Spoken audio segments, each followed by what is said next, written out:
Okay, good morning, ladies and gentlemen. It's 9 o'clock. I'm going to call to order. This is a special called workshop meeting of the Commissioners Court. Today is Thursday, April the 13th, 2023. It's 9 a.m. We're in the Ralph H. Walton Jr. Justice Center in the Central Jury Room, 1200 West Pearl Street, Granbury, Texas. What we're going to do today is that this is a workshop. You do not have to fill out a public participation form in order to speak. We're going to let everybody who wants to speak come up and speak. Hopefully you'll keep your comments down, and that includes you, Ms. Faye Lantham, to a minimum. And don't be... that thing yet. So you just observing. Or we can do a prayer and a pledge. I'd be willing to offer a prayer if that's, I don't see anybody here for that. So Well, we did vote that in last time, so. Yep. okay, you want to do it, Eric? Is that what you said? Did you vote? All right, I'll do that. All right, everyone, please pray with me here. Heavenly Father and our holy God, Lord, we thank you for the time and the privilege that we have to come together and assemble and carry out the business of this county. Lord, we ask that you will grant us wisdom, give us the ability to see your will clearly in these decisions that we make here today, Lord, and we ask that you will give us a spirit of camaraderie, Lord, that we can work these things out with a good nature amongst us, Lord. We ask now that you'll be with all the proceedings here. In Jesus' name we pray. Amen. Amen. You want to do the flag? Yeah, please join me in saying the Pledge of Allegiance. I pledge allegiance to the flag of the United States of America and to the republic for which it stands, one nation, under God, indivisible, with liberty and justice for all. And now for the Texas flag. Honor the Texas flag. I pledge allegiance to thee, Texas, one state, under God, one and indivisible. Okay. So the first item in the workshop is to discuss the 2023-24 budget process as discussed in the March 28th Commissioners Court regarding commissioners coordinating with various departments. Anybody want to speak on that? Any commissioner want to address this? Yeah, I'll kick it off since I kind of brought it up the last time and we didn't really talk much about it, but just throwing it on the table, our budget process for the last few years has been that we really the commissioner, until we get to the budget hearings, we're not getting that much information that we could be getting if we could break it into parts. And I know that Becky works very hard to put everything together, and so it's just a thought process. I'm looking here. We got about 30 departments, and roughly, and I've kind of gone through and looked at their budgets, and just throwing on the table, we could maybe each, if we divide it up by the money, it's about $40 million. We could, and if the judge wanted to participate in that, we could divide it into 5 parts. We could try to put it together as far as the money's concerned, and it would be shuffling some stuff around. For instance, the county judge, county court, between the county judge and the county court, there's $300,000. County court at law judge, county court at law administration, there's $600,000. So we might be able to break it up, or we can break it up by the money, and it won't be exact, but then each commissioner and the judge can work with these certain departments hands-on, and learn about their budgets, understand what they need, talk to them and communicate with them, and then when we come to the budget hearings, each commissioner and the judge has knowledge of the departments that they've worked with individually. So it's just a thought. It was something actually that the county attorney floated to me several years ago as a suggestion, and really frankly, where we're at right now, we can leave it where it is and keep doing it the way we're doing it. We could have a long day and go through line item for every department here, and during a budget hearing, or we could break it up and maybe try something different. So I'm just kind of throwing it on the table because, it's overwhelming to look at this entire budget on your own. So just throwing that out there, opening it up for discussion, and see if anybody says that's crazy, don't do it. Maybe we can explore it. I haven't come up with like I said, if you could do it by how much the budget is for each department and roughly break it down. You could do the court system, the law enforcement as the sheriff's department is, 40% of the budget. Is that about right? 45%, Ms. Kidd? So, that one may have to be kind of split up, but that would be okay too. So anyway, I'm just throwing it on the table. I'd like to be able to work with some departments, more hands-on, and I think I'm just throwing it on the table as a suggestion. Try something different. Now, I will tell you this, the statutorily, the county judge is the chief budget officer. I will, let you know that. He is the chief budget officer for the Commissioners Court of the county. Now, how he conducts, how the budget is put together and the procedure to get to the budget is, I think it's something we can talk about as an entire court. But he is the CFO. So just letting you know that.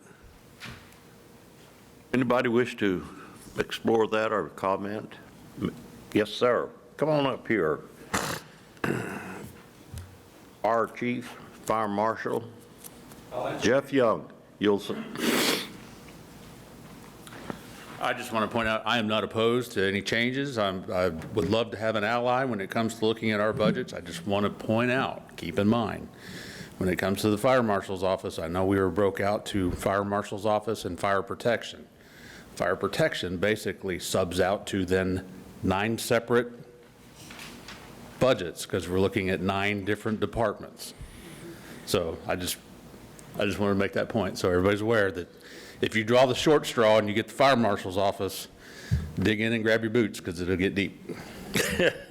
Just wanted to point that out. I appreciate it. That's what we need. We need all this on the table because that exists no matter how you do it. Correct. Right? Correct.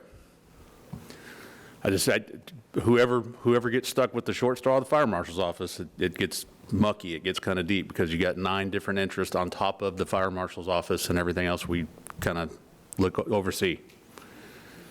We're looking to you to try to get everybody on the same page Yes, before sir. that.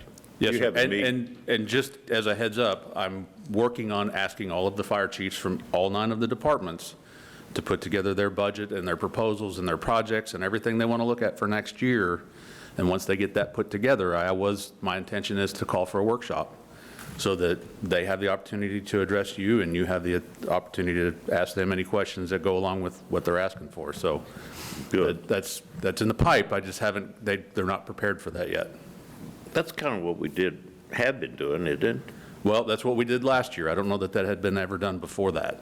Yeah, well, that's, So that, they come to me and they tell me they need more money for this and they need more money for that. And my explanation to them was, okay, if I come to you and ask for $500, what's your first question? For what? So I've asked them to outline that and put that in a budget so that when that comes down and they come and say, we need more money to operate, they can explain why that is they need that money. So they're working on preparing those budgets again for this year, along with the projects they would like to address over the next year.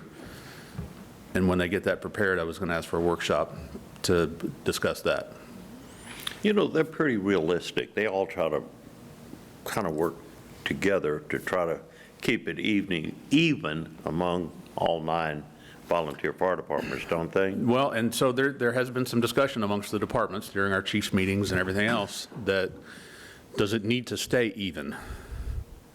Does every department need to get the exact same amount of money? It costs more to operate a fire department in De Cordova than it does in Lipan. Costs more to operate a fire department in Indian Harbor than it does in North Hood County. So does it need to just be a fair, even number across the board? Or do they come and propose a budget just like I do and say, this is what I need to operate for the year, and then we consider that amount? I think it depends on each fire department, really. I mean, It does. It does, and so I think we're cognizant of it. Well, we got their bank statements, we can see where the need is. Talk to the mic, please. Correct.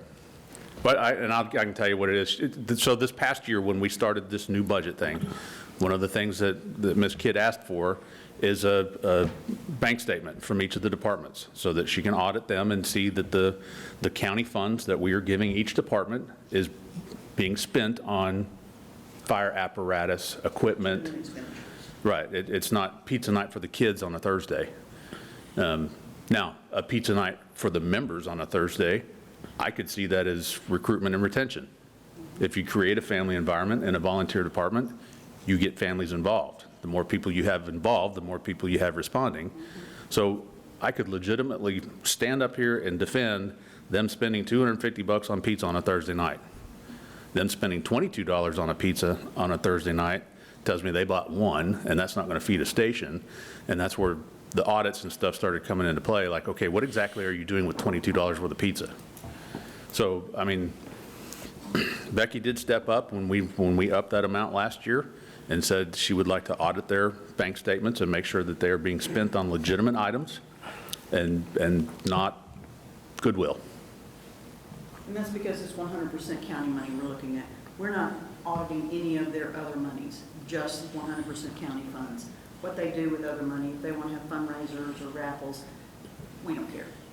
We just want to make sure that the stipend that we give them is properly spent. Subsidy. Subsidy. There's a difference between a subsidy and a stipend.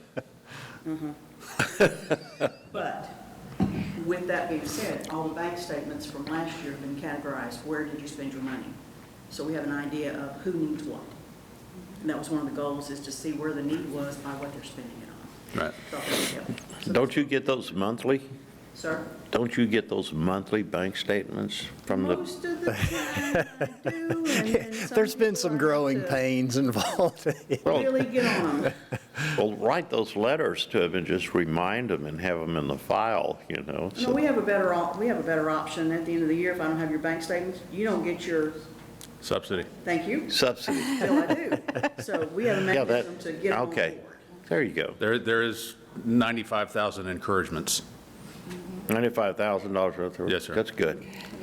I think that's a really good model, and if I'm understanding what Commissioner Eagle is proposing, it would be that similar model where it might not be 9 fire stations, but some other subset of the budget that a certain commissioner would work with, have a workshop. That commissioner would be intimately familiar with whatever subset that they have and could speak along with those departments to help Yes. the rest of the court understand what the budget is. Is that kind of what you're proposing? Yeah, and I'm just thinking it'll help, I mean, it'll help Becky out a big time because, you know, she's kind of going to be the top of at the end of the tunnel here, but Right. if the commissioners, if it's broken up where she can work with the commissioner and the departments, then I think it helps us as a commissioner, or I'm speaking for myself, it helps me as a commissioner be more hands-on with certain departments, and then the other commissioners can kind of help bring me up to snuff on the ones that they're working with. Right. And again, that's just kind of the overall thought process that I've got with it, and when Matt Mills brought it up to me, I've been thinking about it for the last 3 or 4 years and thought, that may not be a bad idea to try, because the budget cycle is very excruciating, right? We can Yes. agree with that. Yes. And, I have gray hair. and Becky's kind of doing the whole thing, and so maybe it would be a little bit more participation from the commissioners to help her out Right. as well. And a more And- manageable bite of it, frankly, to. And something really, that- truth be known, I'd love to have an ally that sits on the commissioner's court that can, granted, you may be operating outside of your precinct, because if you bite off on the fire departments and we're going to, Indian Harbor and Pecan and De Cordova and Crescent and all that, and talking to them and looking at, what it is they need to improve on, I'm fine with that. And I think if you guys, if each of the commissioners or the commissioner that gets assigned or that draws a short straw for the fire department gets to come out and see what it is they're operating with and how they're operating and how they're stretching that dollar to make things work, I think when I come to you and ask for more money in their subsidy, you won't look at me like I stepped in something on the way into court. So I'm okay with it. I just wanted to point out this is a deep pool that we're jumping into when you draw the Well, short straw. if you take 2 or 3 items that you can focus in on and just tell them, says, look, this looks a little lopsided here, this looks a little unrealistic, can you go back and talk about this and Right. talk to your memberships and get them into it? So I think it would work out fine, so I think it's a good idea, so. I do too. So with that being said, budgets went out this morning. Saw that. They have till May 1st. If you would like, I can send an additional memo and give them till May 15th. But we have a budget calendar that Judge Massengill's staff works very, very hard to put together. So we can just use that as a guideline, get it back to me by May 1st, and those can always be updated later. But Yeah. that's, Just give I'd us like to have them in place because I do, on occasion, get some that go, no changes. They don't want any changes, so I can get them plugged in so that when I do have all of them, I print them off, put them in your notebooks. But again, once y'all talk to people, you can email me, call me, whatever, and say, hey, we've had a discussion and what they turned in for supplies isn't going to be enough. Will you increase it? And we can have a running budget Discussion. just ongoing, which is basically what we do anyway. Yeah. Whatever y'all want to do, I welcome the help. It's a lot of work. So were you thinking, Commissioner Eagle, that this, since, as Ms. Kidd has said, the budget documents are due back on May 1st, were you thinking that it would be from May 1st to the June 15th hearings that we would get involved, or what was your idea on the timing of when these? I hadn't thought that far ahead. I mean, that's why I'm throwing it on the table to kind of talk through those. You can let them send them back to me, and we can update them as we go along, because honestly, if you do start changing that, then trust me, they don't like change. People don't like change. I mean, to me, that sounds like And this is, a logical timing was once we get the initial ones in to you, that then if we decide Then you can on have some discussions. breakup, that we Right. would go And you- sit with them and then maybe have some preliminary workshops, like Jeff has suggested, between May 1st and June 16th, 15th, to, and there's also, when you talk to them on your budget work papers, this is what they proposed amount for '24 and a reason. There's, additional information that they can give you so that you have an idea when you sit down with them. They should already know what they want, and that'll be a big benefit. But that went out this morning. And again, it changes just like every minute sometimes. I get calls, well, I thought about this and I need more money here, or I get emails and I just print them off and put them with it and update it as we go along, because that's all I can do. I don't make any decisions. I just plug in the numbers. Guess we'll just be like captains out on the ball field and start picking players until we get to the end of it, and Jeff's sitting over there last, waiting for. Yeah, I'm sure I'll get picked last. so we're going to have a draft, is that what you're saying? Yeah, trying to figure out how we do that part, but. That's right. I was a fat kid growing up. I'm used to getting picked last. Okay, Sheriff, do you have anything to add to this?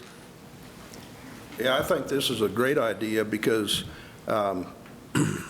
like was pointed out, we're the biggest part of the budget, but there's a lot of people, a lot of moving parts, the jail, taking care of the inmates, dispatch, patrol investigations, animal control, just so many different things that I think this is fantastic if somebody gets involved, because when you're sitting up there and I bring you this and I say I need this, this, this, and this, and you're thinking, well, why? So I think this is really good, and workshops are always good to bring it out to everybody, but yeah, if somebody could be up there and say, this is what I need, and this is why, come and see this, then that's going to help you to understand why we do this, why we need this. So, yeah, I think this is fantastic, and you had said, Commissioner Eagle, about maybe a couple commissioners, so I don't know how that legally would work out, but yeah, the more the better, because it's frustrating over the years to come and talk to the court, and they say, well, you didn't tell me about that.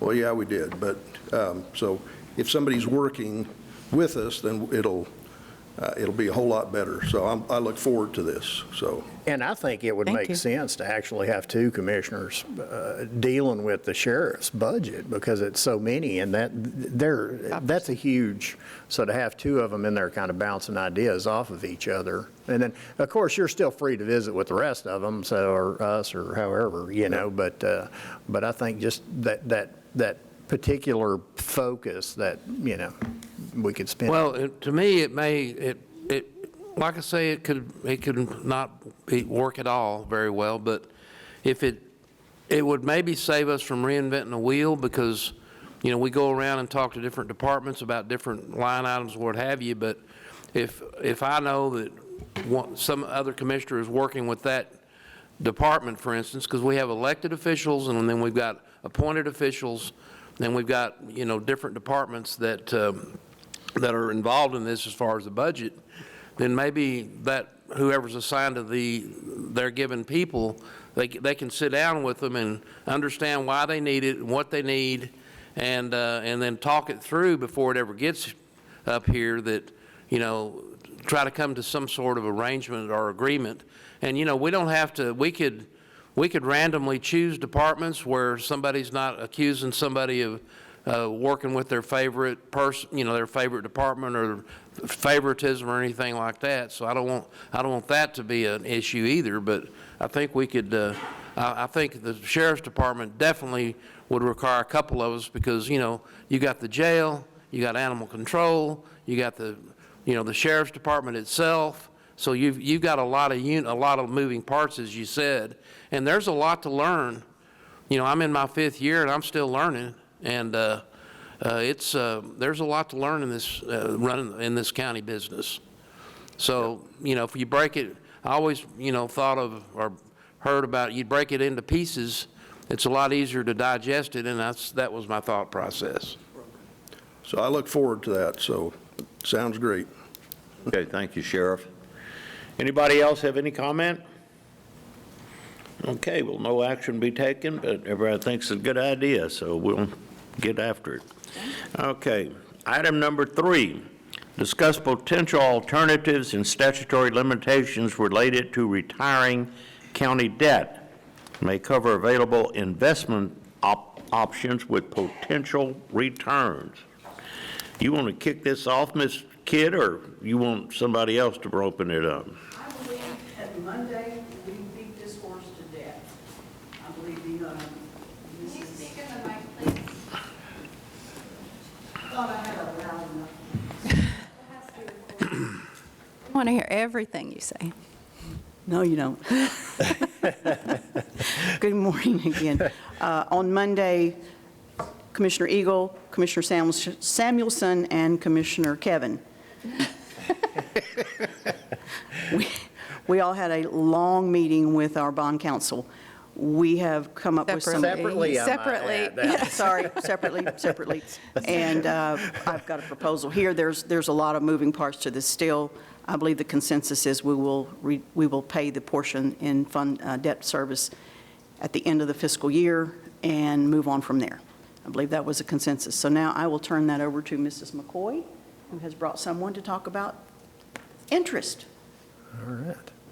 Well, when you are ready. Come on up here. We'd like to hear your melodious voice. Well, it's separate, so I don't know if you'll want to continue. Okay, all right. Anybody else, commissioners? I just Oh, want to Mr. be sure Dr. Graddick? that I understand. I'm not sure.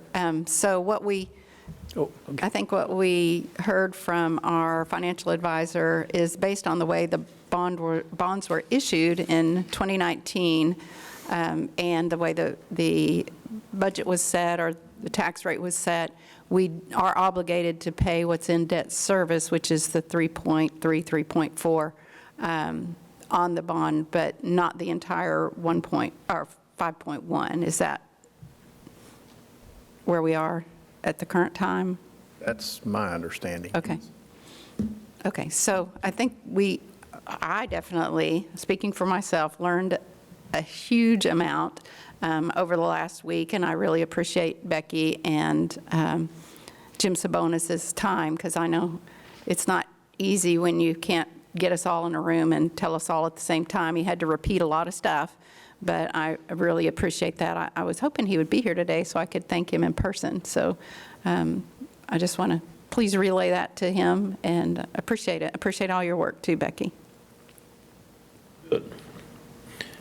Dr. Granick? This is definitely not my area of expertise, but the flavor when I first heard this a few weeks ago in Commissioners Court reminded me of a bank in California, Silicon Valley Bank, which chose to buy bonds at a higher interest rate to make that extra money, and then interest rates changed, the value of the bonds went down, suddenly, slightly different thing, but it's in the people who invested in the bank are depositors, suddenly wanted their cash back, and the bank said the bonds now were haircutted or whatever, were below, and they couldn't do it. The bank went under.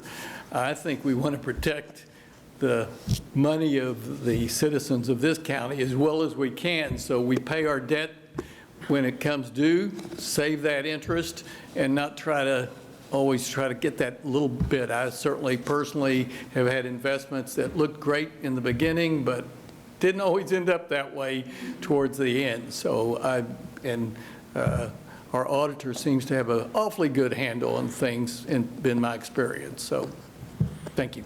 Thank you. Anybody else have a comment? Yeah, I just wanted to comment briefly. We did have a long conversation with Mr. Sabonis the other day, and for me it was just a learning experience that I didn't quite understand until we discussed it. But we cannot use that money in this. It's a bona fide debt service at $5.16 million. We cannot use money out of INS. Well, let's put it this way. It's the IRS is the holdup. The IRS will not allow us to do any arbitrage. So in other words, if even though we're paying 2.06% on this bond out now, if we went out and tried to get 5% money, we would be penalized if we used the money out of that account. We can't, our hands are tied by the federal government for the very reason Mr. Granick pointed out. They don't want commissioners or city council members or other government officials out here playing arbitrage in the market with what they deem as investments. Even though we're talking T-bills, T-bill right now is about 5%. Does that sound about right? Yes. For a short term? 4%? Okay. Because I just looked the other day, and for a 1-year T-bill, it was 4.7%. So it's fluctuating. So it sounded like a good idea, right? Why pay back 2% money when you can get 5%? But we can't do that. But we do, so we do have to spend the money in the account, but we don't have to take money out of other accounts to pay it off. I think we're going to be fine by not doing that. And something else I learned, for instance, that maybe everybody here knows but me, but the Crescent bypass. You would think that sounds like a debt, right? We owe them $1.1 million a year on a interest-free 10-year deal. It's not an INS loan. It's a separate, complete deal that I had not internalized that until the other day when Mr. Sabonis, he got his bond expert on the phone with us. Well, and that's the one I had the argument with, because he was of the mind, and I believe he had a conversation with someone on Friday, and he says, well, yeah, you can put it in Fund 92 in debt service. We thought. And so when I talked to him late Friday afternoon, I said, no, that's a true agreement. It is not a note. We did not borrow money. They didn't give us any money. It is not supported by taxpayer money. That is not in the contract. It's a short and sweet agreement, that one of the signatures on there was Brian Birdwell and Judge Cockrum. They did a very quick meeting because they wanted all the money up front. And Mr. Berry was commissioner then, and he goes, that's not what we've talked about. So they really took care of Hood County, and that agreement is set in stone, 10 years, $1.18 million per year, and we will make the 6th payment this year. So it absolutely belongs in the general fund. And it's a contract. Yes, sir, it is a contract. And all the money that the county brings in tax revenue, we have certain items that the tax money, certain buckets that tax money goes into, and then depending on what the account is, tells us what the restrictions are with that money. Exactly. So, Taxpayer money. When did you mean that it's not supported by taxpayers? One of his conditions to move it into Fund 92 would have been if in the agreement it says that this loan, that you're guaranteeing it with property tax money, and it does not say that in there anywhere. So that's in other just, words, a bond to the taxpayer is collateral. Yes. right. It does Unpaid. not say that. That's one of his caveats, and I said it doesn't say that. It's, again, it's just a straight, simple agreement. But, we have the 4 taxing entities: general fund, road ops, library, and debt service. The parameters for that are lined out in the budget. So we're going to have to pay the 3.6 million. Yes, we will do that at the end of And then the 1.6 the, million, we don't have to pay until when? that once you make this payment at the end of the year, we will do a resolution with the bond company, and then they will line out how they want the remainder of the payments, probably over a 3-year period. Okay. But I cannot stress enough right now, you need to borrow money. And I want to make that really, really clear, because you need a debt service rate to support anything you're going to do moving forward. There is immediate need here, and please consider that, because you can do a short-term, 2-year to keep your debt service rate where it is, or you won't have the money to do what you need to do in the future. We've worked hard to get to this point where you have a good debt service rate to support future growth. So don't let it go down, please. So what do you mean, borrowing for future deals like a jail or something like that, where you could borrow there's- for what, just certificate of obligations without having to tax the property owners? No, if you don't borrow money, your debt service rate is going to tank because you have very little debt left after October. Well, You will have 1.6 million left, or approximately that Debt much. you need to service- borrow money to keep your Hood County's good tax rate, Yes. okay? Talking about What the kind of credit tax rate or the rate? tax rate? What kind of tax rate would we get if we Probably what you- borrowed money? You're talking What about the- I saw was 2.18 in some of the Okay. information I was sent. And can you give us an estimate, if we don't borrow any money, what would be our Interest rate, are you asking? interest rate? That I don't have an answer for. I thought you meant how much would it cost to borrow money. What paperwork I got was 2.18 to borrow money, To borrow money, to yes. borrow money. So the And if cost, we don't borrow money, what is it going to cost to borrow money? I do not have, Can you kind of look at that, though, to see what, it's just like somebody that always pays cash for everything. And after a while, they don't have a high credit rating because they don't pay off anything. Is that you, Faye Lantham? So you have a 0 credit rating because you pay cash for everything, is that right? That can kind of happen because, No, I charge it, but I pay it off every month, which is just as bad. yeah, I do too. Well, you don't want to pay that 18 or 20% rate on your credit cards. You go flat every month. Me too. But that's what we need to kind of check out, is to see what will really happen to what it would cost to borrow money for the county if we do not borrow any money. That was- Does that make sense? that was one of the downsides in some of the research that I did last week, was if you have no debt, that impacts your credit rating. But you And just it have to costs find more out. to borrow money. That's what I mean, it impacts well, your credit rating. not for us.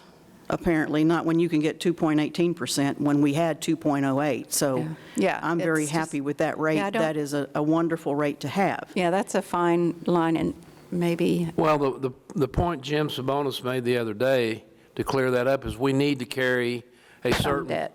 certain percentage of debt. Yes. So that it's just like what happened with the hospital district. You know, they got that big windfall up front when they did the contract back in '95, and they did away with the hospital tax. Now it's going to makes it very difficult to bring that back in, because, you know, so far it's been zero since we've been in here.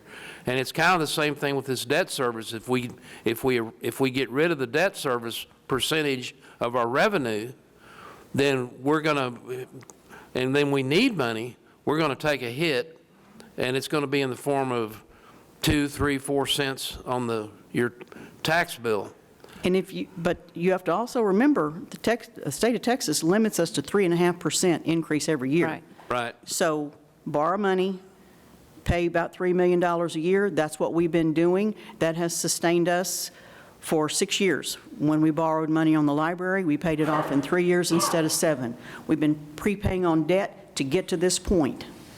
This is something that we thought about and talked about 6 years ago. And y'all have done a wonderful job in allowing me to work with this and get debt paid off, so that when you need money, you're in excellent shape for it. You've done an excellent job of doing that, and I think everybody recognizes that. When we spoke on the state of the county, up here, Chris Coffin spoke about the state of the city, I spoke about the state of the county. I did give you the proper kudos for getting the county in the proper shape by handling money and handling the debt like you have done. So you've done a marvelous job, I think, and I think our credit rating does show that. So thank you on behalf of all the taxpayers of Hood County. Thank you. Anything else? Leanne, did you want do you want to talk? Oh, Oh, now what do you know about bonds and stuff here? You Absolutely know nothing. about fire hoses, but I just wanted to point out that the sheriff and I can offer lots of ideas to help you come to a solution to this conundrum. about borrowing money? About borrowing money, yes, sir. Yeah, I bet you Or you both spending can. money. Yeah, I've got a whole list of things I can give you that'll help get you through this process if That's you need what any I'm help. I'm here to help. Thank you for your So help. thank you. stop sharpening your pencil back there, Yeah. okay? Okay. Yes, ma'am. So today I brought my friend Sam Vaughn, one of my favorite instructors from all my conferences, very well versed in investments. He's with Ameriprise. We currently, as Hood County, do not have any investments with Ameriprise, so he's doing this out of the goodness of his heart to come and talk to us about investments. Just a little plug for him, he does do individual financial planning, so if you want to catch him afterwards. But Okay, good. he'll answer some It's a questions. commercial. Yeah, a little commercial for him, but he's very knowledgeable, and I think you guys, if you have questions, you can ask him. Please, come up here. Thank you for coming. Thank you. Appreciate y'all having me. So the debt issuance side of things is not my expertise. I serve on the Investment Education Committee for TAC. So it's really not out of the goodness of my heart. This is, I like to spread this information as much as possible, you know, to make sure that within the confines of the Public Funds Investment Act and the county's investment policy, that you're pulling as much money out of the market appropriate to your cash flow needs as necessary. And Commissioner Eagle, I apologize, the 4% on a treasury is actually a 2-year rate, kind of anticipating that the Fed will be cutting sooner rather than later. 6 months to a year is about 4.5%, so right about what you saw recently.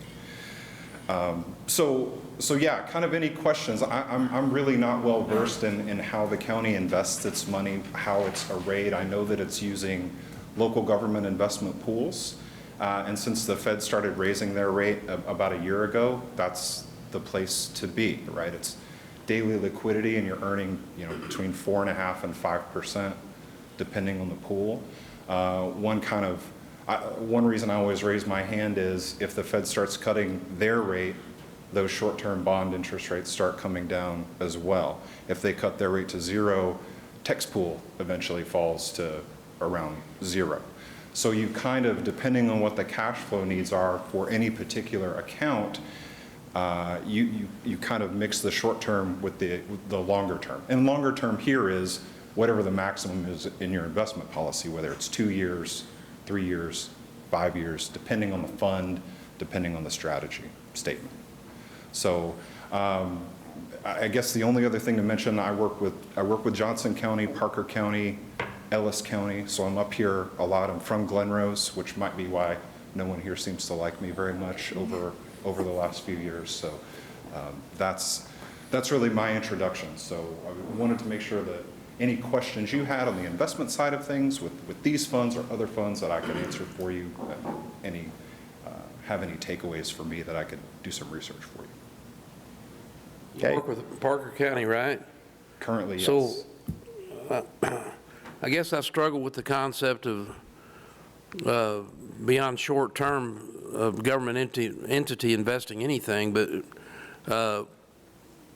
tell me what they're doing in Parker County in a elevator.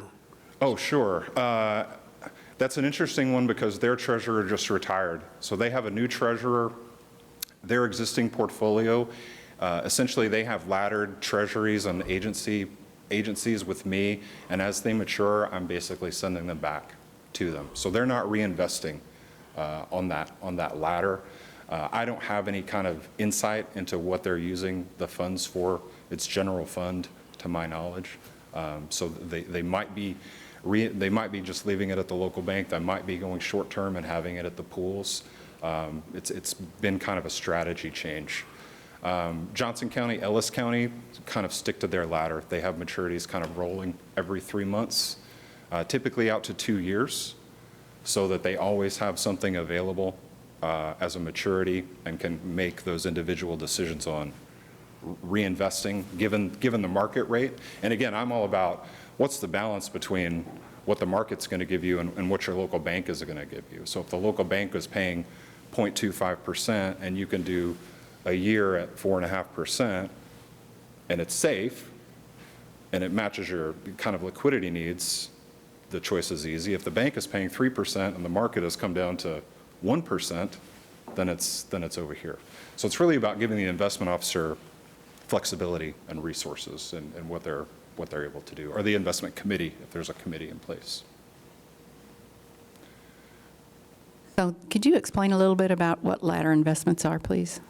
Yes, so typically, think about the rungs on a ladder going kind of forward in time. So you have a maturity at 3 months, 6 months, 9 months, 12 months, typically out to your policy maximum. School districts, it's always 1, like Granbury ISD, I think their maximum is a year. A lot of counties will be 2 or 3. The idea is you're in that laddered portfolio, your weighted average maturity is around 12 to 14 months, but you're earning a 2-year type return on it. So you don't have as much risk as, say, having all of your investments in a 2-year maturity, but as you roll it over time. So 3 months, the first maturity comes up at 3 months, and you reinvest it at 2 years, you kind of continue that laddered process going forward. Thank you. It's kind of a leapfrog Yes, strategy. exactly. So based on your liquidity needs and your cash flow, you invest in 3, 6, 9, 12, and then continue doing that to get the best, to maximize your return. Absolutely, and that works in a rising interest rate environment, and that works in a kind of a steady interest rate environment where the yield curve is normal, meaning shorter term rates are lower than longer term rates. Where we are now, where it's flat, like I was saying, you can get, okay, you buy a 3-month treasury for 4.5, but a 2-year treasury for 3.9. Well, why would you do that? Because these rates are forward-looking. So the market, the money in the market is saying the Fed's going to be cutting that rate. So you lock in a 3.9 now because your short-term investment opportunities are going to be 25 basis points, 50 basis points looking forward. So So where does that money, the investment side of it, where does it come from? Out of like a unallocated fund balance, or where do you normally see that? I mean, we levy a tax rate on the taxpayers based on what our budgets is that we come up with each year, and based on the projected property tax values in the county. And also, we have a sales tax component here that's, it's not anything you can nail down totally, but we usually underestimate that.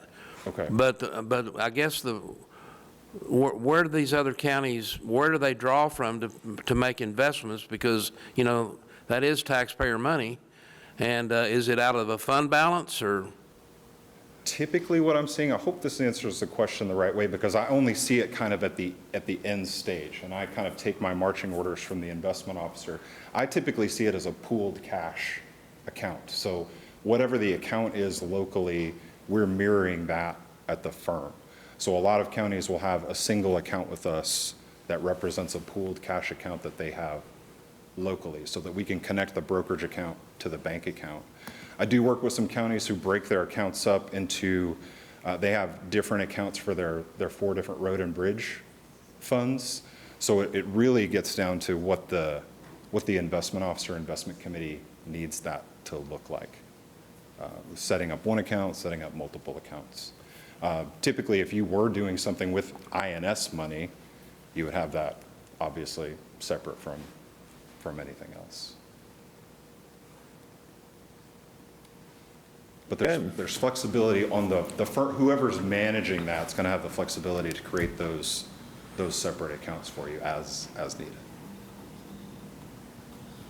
That's something Leanne will be working on in the future, or that sounds like some good opportunities just based on, what she can do, what. Exactly, and I know that the pools, I know that the county is using pools, those rates are really high, so it's always a conversation about what's appropriate for the specific county, because Hood County and Johnson County don't behave the same way, don't have the same portfolio, don't have the same needs. So it's all about, we follow FINRA's, the Financial Industry Regulatory Authority's regulation best interest. So it's a little bit more advanced than the suitability standard that used to be in place. It's all about the client and what their needs are. So we always tailor those portfolios to match what's needed, locally.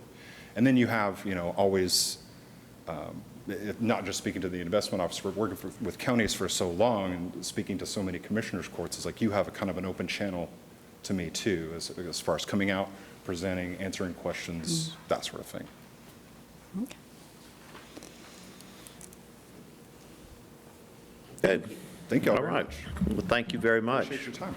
Thank you, Ms. McCoy, for bringing this Thank you. gentleman down here. Okay, moving on to the next topic. Discuss progress regarding remediation of existing jail. Who wants to kick this off? Yes, we have the guy here, Mark, he's retired. I saw him here and I tried to offer him his job back, and he politely declined, but you have kept the jail running for, I don't know how many years. 14. 14. And before you retired, I had a talk with you, and I think I point blank asked you, I said, is that jail capable of running for at least another 3 or 4 years with somebody like you at the helm working 8-hour shifts? And you told me that, what was your answer? It's a good possibility, yes, it could. Okay. Could maybe go 4 years, but the structure and the foundation of that jail, you can't fix that. There's no way you can fix that. And I was just wondering about this remodel that they're talking about. What's it going to accomplish? What particular foundation issues? I mean, I walked through and I saw a few hairline cracks in the walls and stuff. I didn't see any significant structural flaws. There wasn't any. No, the walls are separating from it. Apparently, he didn't go and see in the right spots. Back there on D-tank, along the wall, facing the area out there in the back. That's why we got the angle iron up in there, is because that wall's separating from the roof. Separating from the roof? Yes, and there's a number of places around there that's doing that. Okay. And that foundation isn't any good. I've been told by 3 people that that foundation is not any good. But this supposed remodel that you're doing, what's it going to accomplish? Is it going to take away, are you going to be adding any new beds to it? Are you going to reduce the number of inmates going to other counties, which is a big cost to the county itself? Is that going to happen? Which remodel are you referencing? To the inside of the jail, all new plumbing, electrical. Okay, I don't know that there's been a decision on that at all. Right, no, I mean, I think we did get that proposal or whatever, and I think there's maybe some picking and choosing to go on there. Yeah. Looking through that seemed. But basically, you're not adding any new beds. Do what? You're not adding any new beds. It's a 192-bed jail. That particular option was not adding beds, no. Then you're not doing the And I county don't- any favors. I'm not in favor of going in and just remodeling this jail and that's it. No, I think that we obviously have some issue with the number of beds that we've got. We're short. I don't know as though that answer is a $100 million new facility. I'm kind of shying away from that personally. But we do have to have something. We do have to increase capacity. I think that's pretty apparent. At least it is to me, so. Well, it's because, I mean, the amount of money you're spending monthly and then you total up at the end of the year is astronomical as far I as still contend inmates. that if it's costing us $61 a day to keep them here, paying somebody else $50 a day to hold them isn't costing us money. It depends on where you're writing the check. The bottom line is not an astronomical cost. Plus, you don't have the cost of a building on top of it. In a perfect world, if we could send all of our inmates out of county, it would probably cost us less than doing it here ourselves. So, I mean, doing the math on that doesn't add up. But I know that that's not a realistic situation, and this is not a perfect world. So that's Well, it's still, the remodel of that old jail, I think, is just a waste of money. To be honest with you, I do. So Because you're not going to pick anything up from it.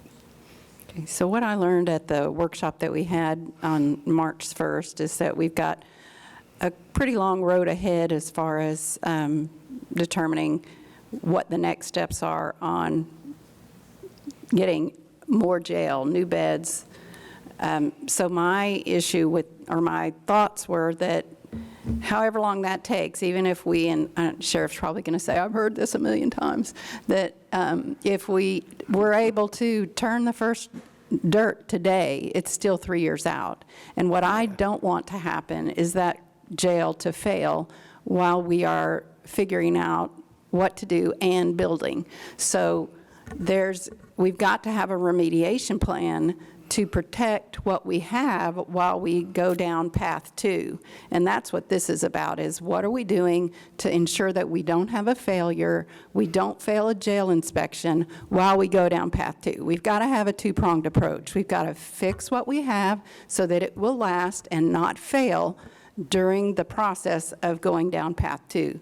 So that's what this is about, and I think Commissioner Andrews may have been working with some folks on some things that are immediate concerns that we need to remediate. I do not want that jail to fail. I don't want to fail a jail inspection while we go down the longer-term path. So the short-term path and the long-term path. So the remediation is the short-term path.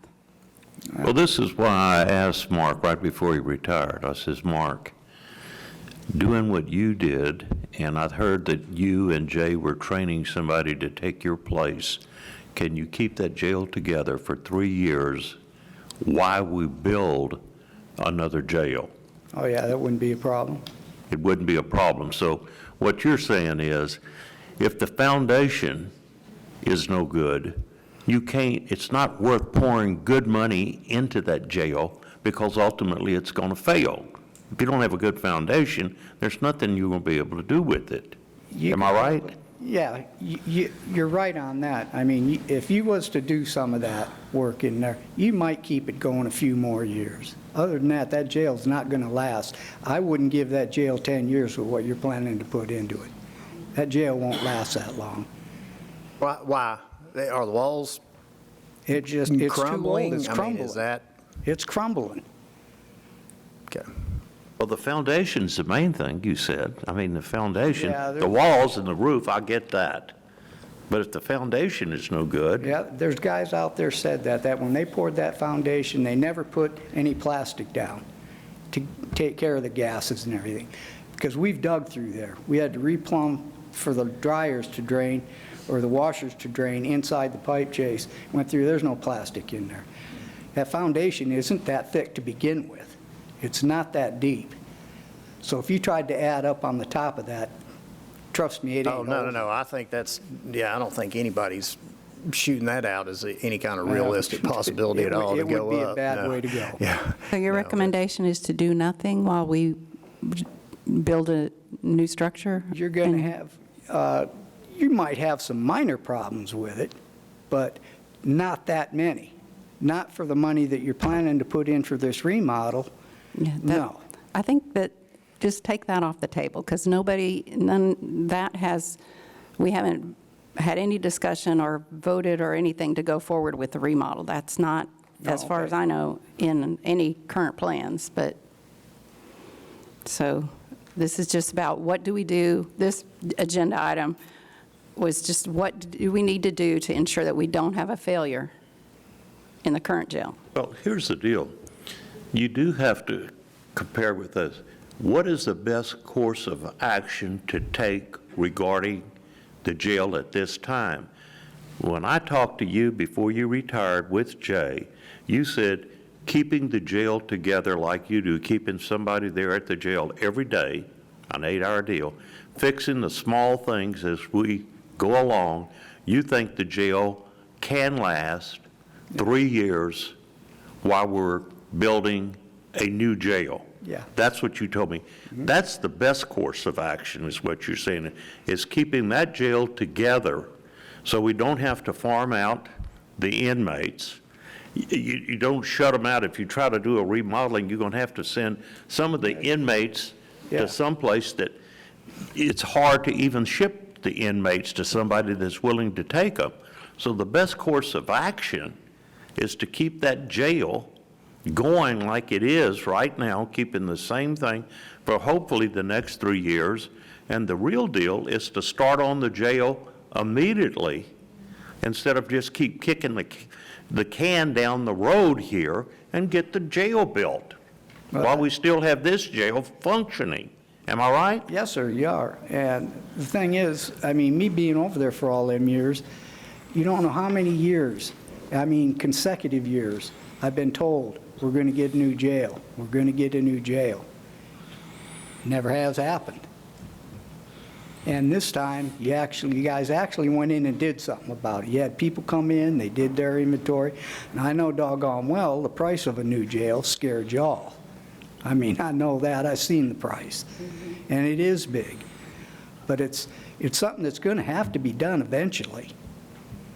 Yeah, so why not do it now while the prices are at least better than what they're going to be, 6, 7 years down the road? Because it's going to be really bad then. Okay. Just to do a little math, so if we spend $60,000 a month on inmates out of county, and we did that every year, it would take 138 years to equal $100 million. So we could spend $60,000 a month sending inmates out of county for 138 years before we paid $100 million for a jail. So just, it does sound like a lot of money, but when you compare it to $100 million, that's 138 years. So Yeah, but how long will that jail last you? that's Will it what last I'm, longer than this? that is Not exactly why. 138 years. That's exactly why I'm saying, I mean, I'm not willing to risk the jail failing. I mean, I don't know when 3 years was. When did you retire? I'm sorry, I don't know. Just this last December. Okay, so I'm just not willing to do nothing and let the jail fail while we go through the process of asking for a bond, getting started, getting design, whatever we're going to do. I'm not willing to do nothing and have a failure or have a fail a jail inspection.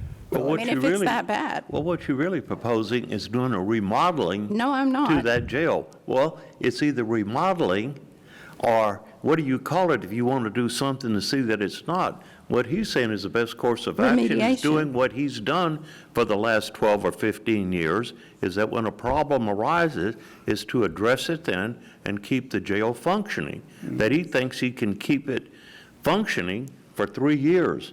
And I've talked to different jail construction people, and they think that 3 years is very conservative and that it could be built in 2 years, especially if you would just do the jail. And I'm sorry to say this, Sheriff, but with that big a price tag, and I don't know, this is just me talking here, that maybe the administrative cost that was for the Sheriff's Department right now may have to be delayed a few years, where we just concentrate on getting the jail done. I would like to do it all. I see it, because when you talk about the jail commission up here, the sheriff's name and my name is on that deal to the state jail commission.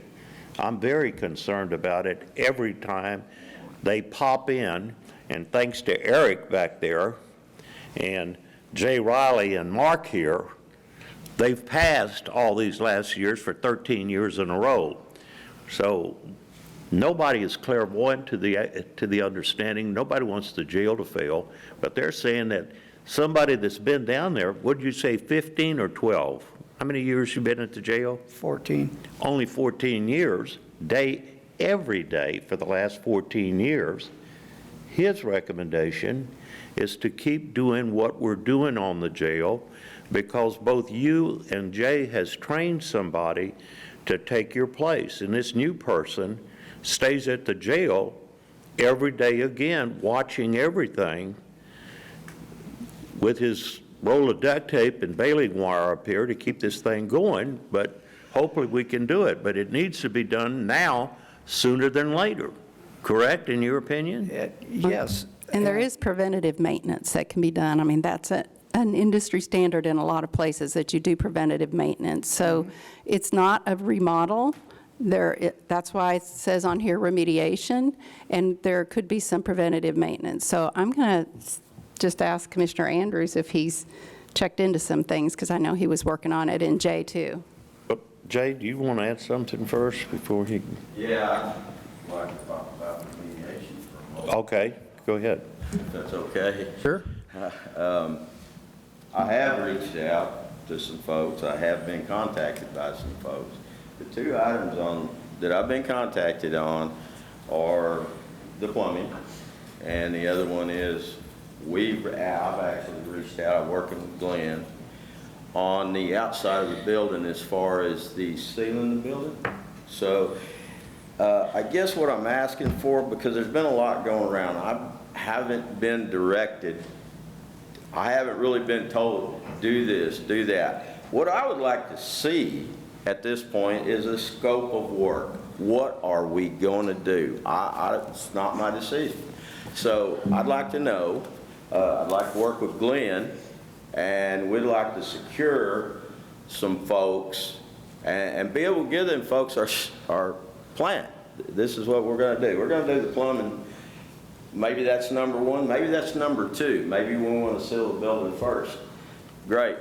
But personally, I'm asking for a scope of work. I'm asking for direction. I'll do whatever you'd like for me to do. I just kind of need to know what I need to do.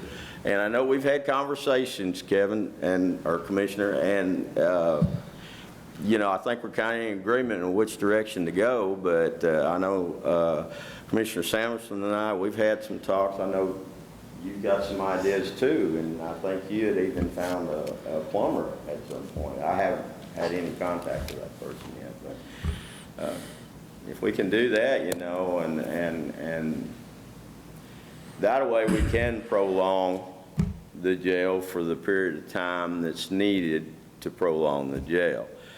I'm just a little bit confused on which direction to go right now. Yeah, no, and I think So are that that's we. kind of one of the things that we wanted to kind of kick some ideas around, because that's not something that we've got to do that in a public forum. I think waterproofing the exterior of the building is a significant, that's a good start. place to start. It's, you know, it's necessary.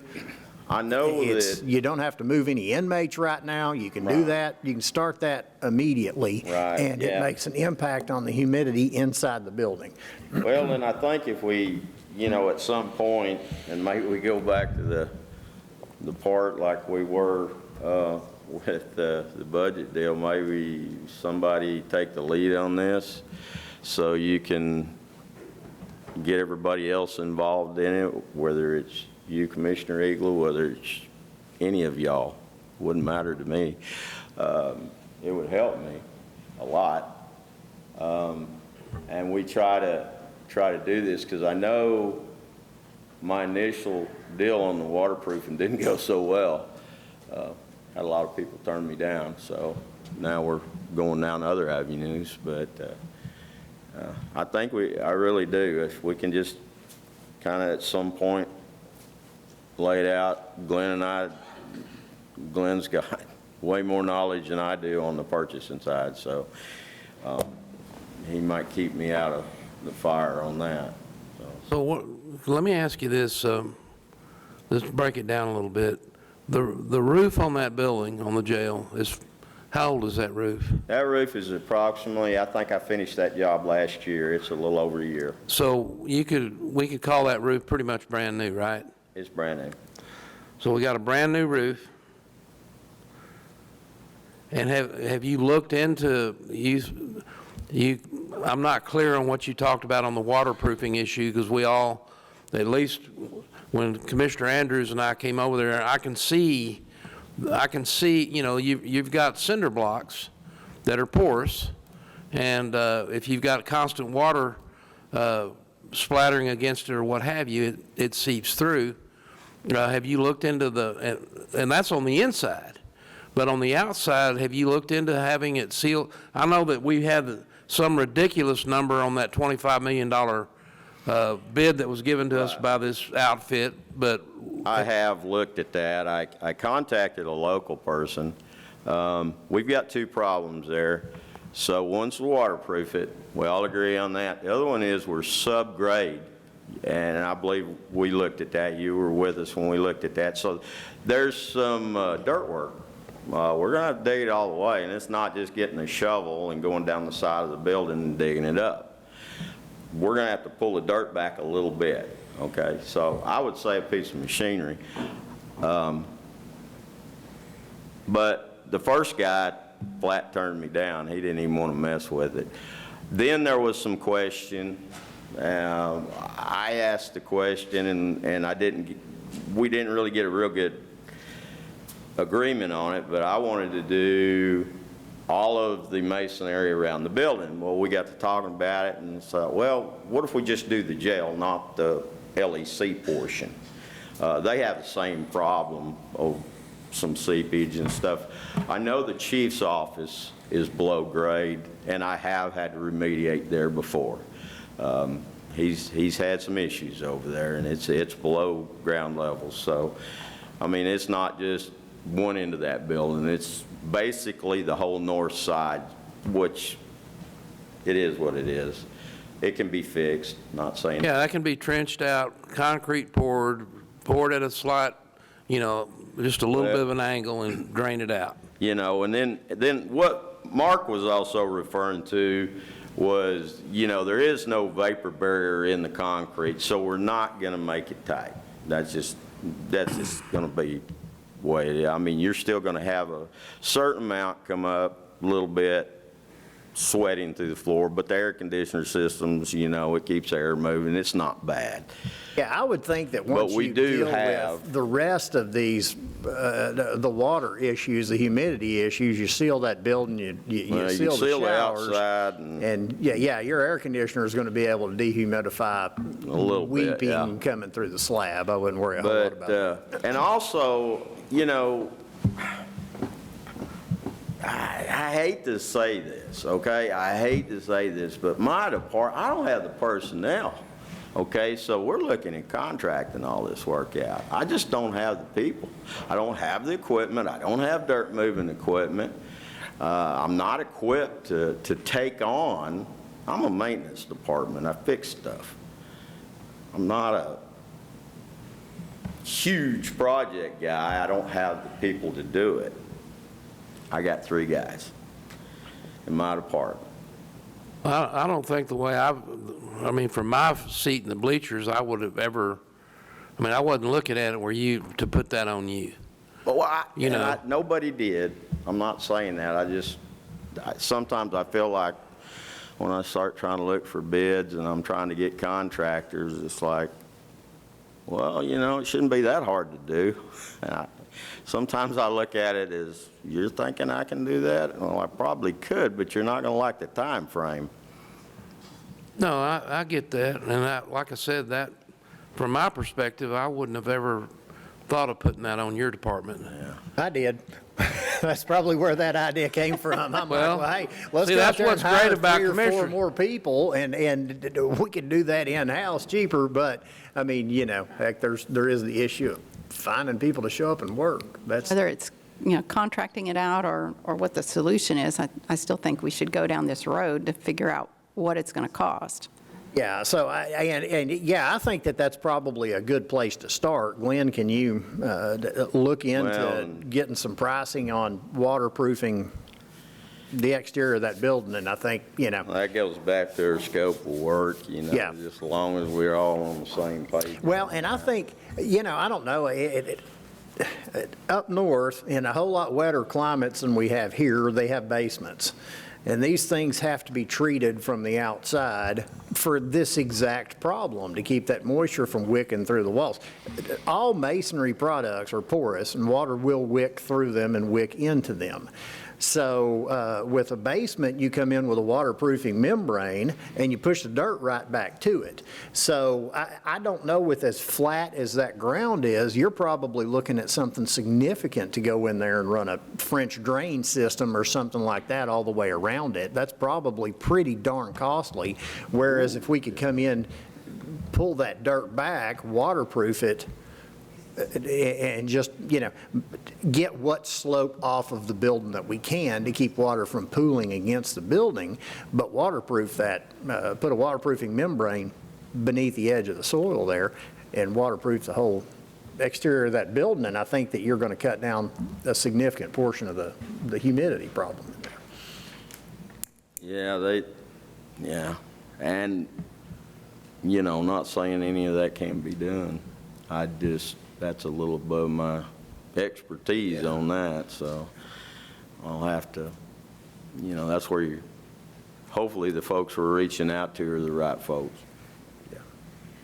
But, Yeah, well, get some, options and estimates and whatever on that, and, but, But going back to what Commissioner Samuelson stated and the judge, we've got, let's see if I can sum this up. One choice or one avenue is to build a completely new jail, 432 beds, as we've talked about,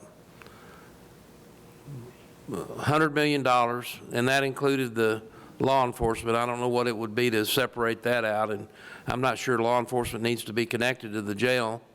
We might be able to do 2 projects on that, but the next possibility is to build something less than 432 beds, where, this is kind of thinking that I've been toying around with, where we could finish that at maybe a 3-year pace if we started soon, and then get everybody out of the current jail at some point, and then go in there and do what we need to do to the old jail. Because I disagree that it's only got 3 years of life on it. I think it's, if you can get in there free with not having to move inmates around, you know, I believe that jail could be, you know, you could get more years out of it, and that would give you your space. So that's an option. I don't think do nothing. The third option is do nothing. I don't think we can do that. I think we all agree on that. We can't do nothing anymore. Agree. Well, Well, let me ask you this, Jay. Waterproofing. yeah. Waterproofing, I think you and I talked after the last workshop that we had on it, and I said, do you think that we need to do the waterproofing? You said yes. And there was talk about painting it then. I'm up against for painting it. Waterproofing, yeah, I think we need to do that. Youth says need to preserve what you got there, so the waterproofing. But waterproofing isn't going to fix anything about the foundation, is it? It's not going to fix the foundation. It'll sweat some. It's not going to hurt nothing, and it's going to help somewhat, especially on those subgrade, because I think we're always going to be subgrading. And just, I'm not saying we're subgrade because of the foundation. I'm saying it was built that way. It didn't sit up there and fall down and sink and all that on that side. I'm no expert on foundations, but I'm not seeing that it's sunk. So waterproofing's, we're not throwing the money away is what I'm saying. And my concern with the waterproofing is depending on what agent you use to waterproof it, it may be UV resistant and it may not. So you may have to coat the exterior of the waterproofing to protect the waterproofing underneath to do its job. Generally, that's an undercoating for that. You'll need some UV protection on the top of it. So. And you know, the plumbing is not gonna change anything other than working on the plumbing is gonna help us make it longer. I'm still gonna have clogs. I'm still gonna have those issues. Them ain't never going away. Yeah, in other words, we talked about that, right? Yeah, If we we did. build a brand-new jail, I still have- brand spanking new, Right. you're still going to have all the sewer coming out of the units above grade, so that when they flush a shirt down the toilet, you can get in there and clean it out, right? So that issue's going to be there no matter what we do, Right. even on a brand-new facility. Well, there'll be, you know, technology's changed a little bit too. Hopefully they'll put me some grinders in a new one. If there ever is a new one, I'd like to have some grinders in there, but that's beside the point. You always have plumbing problems, and it always happens. And I think that the plumbing is absolutely a very significant issue with That's a piece with of the it. current jail. And one of the things that I would like to look into also, it's called cure-in-place plumbing, and basically you put a resin-coated, I don't know, fiberglass sleeve, for lack of a better way I believe to I put got a that. deal. I haven't had the opportunity to talk to you about it. It's a CIPP liner is what Yeah, this yeah, cure-in-place plumbing. Yes. Yeah, Yeah. okay, that's what it's called, and, you know, it's got pros and cons to it, but everything has pros and cons. Right, absolutely. So I did get that. They haven't given me a price yet, but they're working on it. And that could potentially, and this is a structural pipe. Basically, what you do is you run this resin-coated cloth, fiberglass, I don't know what you call that they run in there, and then inside that, you run another tube that forces it out, and then it cures like that, and it is a structural pipe inside your cast iron pipe. So if the cast iron pipe on the outside, as long as you do this before the really significant deterioration, it'll fix small holes and minor places of rot. But after you get that inside there, it is a structural pipe. It is good to go. You don't have to worry, even if the cast iron around it rots off, this pipe is not going to crush any worse than, a Schedule 40 pipe would. And it makes the inside of those pipes significantly slicker than what you have with a cast iron pipe, which is going to cut down the clogs. And it does reduce the diameter somewhat. Yeah, That's what yeah. I've been told. Yeah, it's, and one of the things I saw, they said that's a very small reduction in the interior, the ID of that pipe. So, Well, what I talked about, the cast iron that was put in there was already too small for the flow they had to begin with. That's a major problem right there. It was too small to begin with. So now you're going to add this other liner that's going to reduce it even smaller. Wow. That's going to put greater stress on the jail. That's another deal. Am I right on that, Mark? Like 1/16 of an inch, or what are we talking? 1/36 of an inch, or? it's a quarter. Yeah. It's where- too small. It should be, what should have been the diameter on it? Do you know what it should have been for? It depends to me, and this is only my opinion. It's too small. And the reason I say that, because it's a 180-bed jail, and they're 3-inch lines. It don't make good sense. Well, see, here's what Doesn't I'm make telling good you. sense to me, but And this is not a I'm home. plumber. We got a jail that's used 24/7, 365 days a year, with an overflow capacity of these inmates right now. How many you got in the jail right now, Sheriff? 210, 20? Well, that's in the whole system. It's 180 right now. 108. And they're using that. It's not like the rest of us that go to work or do something during the middle of the day, so that our systems at home are used probably, the stress times are early in the morning and maybe right before night, and your systems always at night or during the day get a rest. Not this jail. Not this jail. It's used over and over and over again. It was built fast and cheap to begin with. The low ceilings that people were escaping and hanging themselves or attempting to hang themselves, it's always been a problem. The shoddy work that was done anyway, and the jail was supposed to be, like Mark said, it was supposed to be added on to or done something 5 years later in 2000 after it was built. And then in 2010, nothing was ever done with that jail. I'm glad that everybody up here is saying we've reached a consensus that something has to be done. So we've crossed that bridge, hopefully. It's a question of what. But I'm thinking that it's just so much you can do. If you don't have a good foundation, you don't have anything. And this piping, this surge, if the pipes inside were too small already, you're going to have you're going to create even more stress by putting this pipe lining in it. It's going to completely put more stress on that system.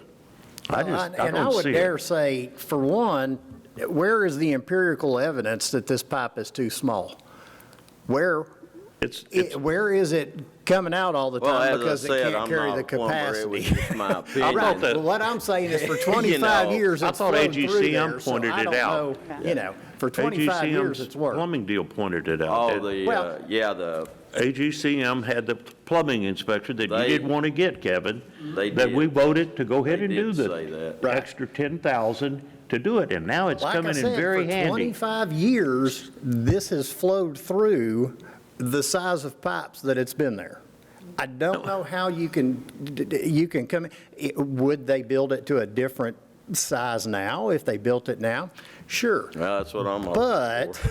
It'd be bigger. And when you come in with those cast iron pipes, with all the corrosion that builds up on the inside of those pipes, you got a smaller pipe right now than you'll have after this cure-in-place piping is put in there because of the buildup inside that pipe. You got to take the trade-off. Actually, You're the already, pipe is channeled in the bottom. Right. So it's not even, you know, it's eating, it's kind of eat up. Honestly, it's actually bigger than it was when it was put in there due to the loss. It's not corrosion coming out. It's, if you look at the bottom, there is a channel where the water has continually went through there and ate it out. So there's We no don't know how buildup thick the inside that pipe is. pipe? Huh? There's no buildup inside that pipe? There's some, but not. Man, I have never seen, I've pulled a lot of cast iron pipe out from under houses and stuff like that, and every single one of them is significantly. You can see where the water reduced. line is perfectly on the pipe through the videos. You can see it's slick. Now the top, where there is, it's not submerged, you've got a little bit of growth there, but the bottom, it's more slick. And see, what you're talking about is looking at houses. Like I said, there's a lot of difference between looking at a house and looking at a jail that's used 24 hours a day, 7 days a week, 365 days a year. That's so much stress on a building, that puts it in a whole new category. Sure, I mean, and I can understand that, but like I said, it's, That make more buildup? I don't understand if it's being used more than a house. Wouldn't that create more buildup in the pipes Well, there's versus less? some guys that like to take showers every 15 minutes, so, Yeah. you know, and there's also a lot of toilets in there. So Yes. there's a lot of use on that plumbing. It is well used, Yeah. and so. So that's, that's another question or issue that the city manager brought up at our joint meeting is they don't have capacity for additional, sorry, but this is what he said, additional flushes. So we do need to talk about the timing of that as well as we go forward. So we'll need to work with the city on that. Okay. There's a waste, as you guys know, the wastewater treatment plant is in a lawsuit right now. Hopefully, it'll come to an end here in the next year or so.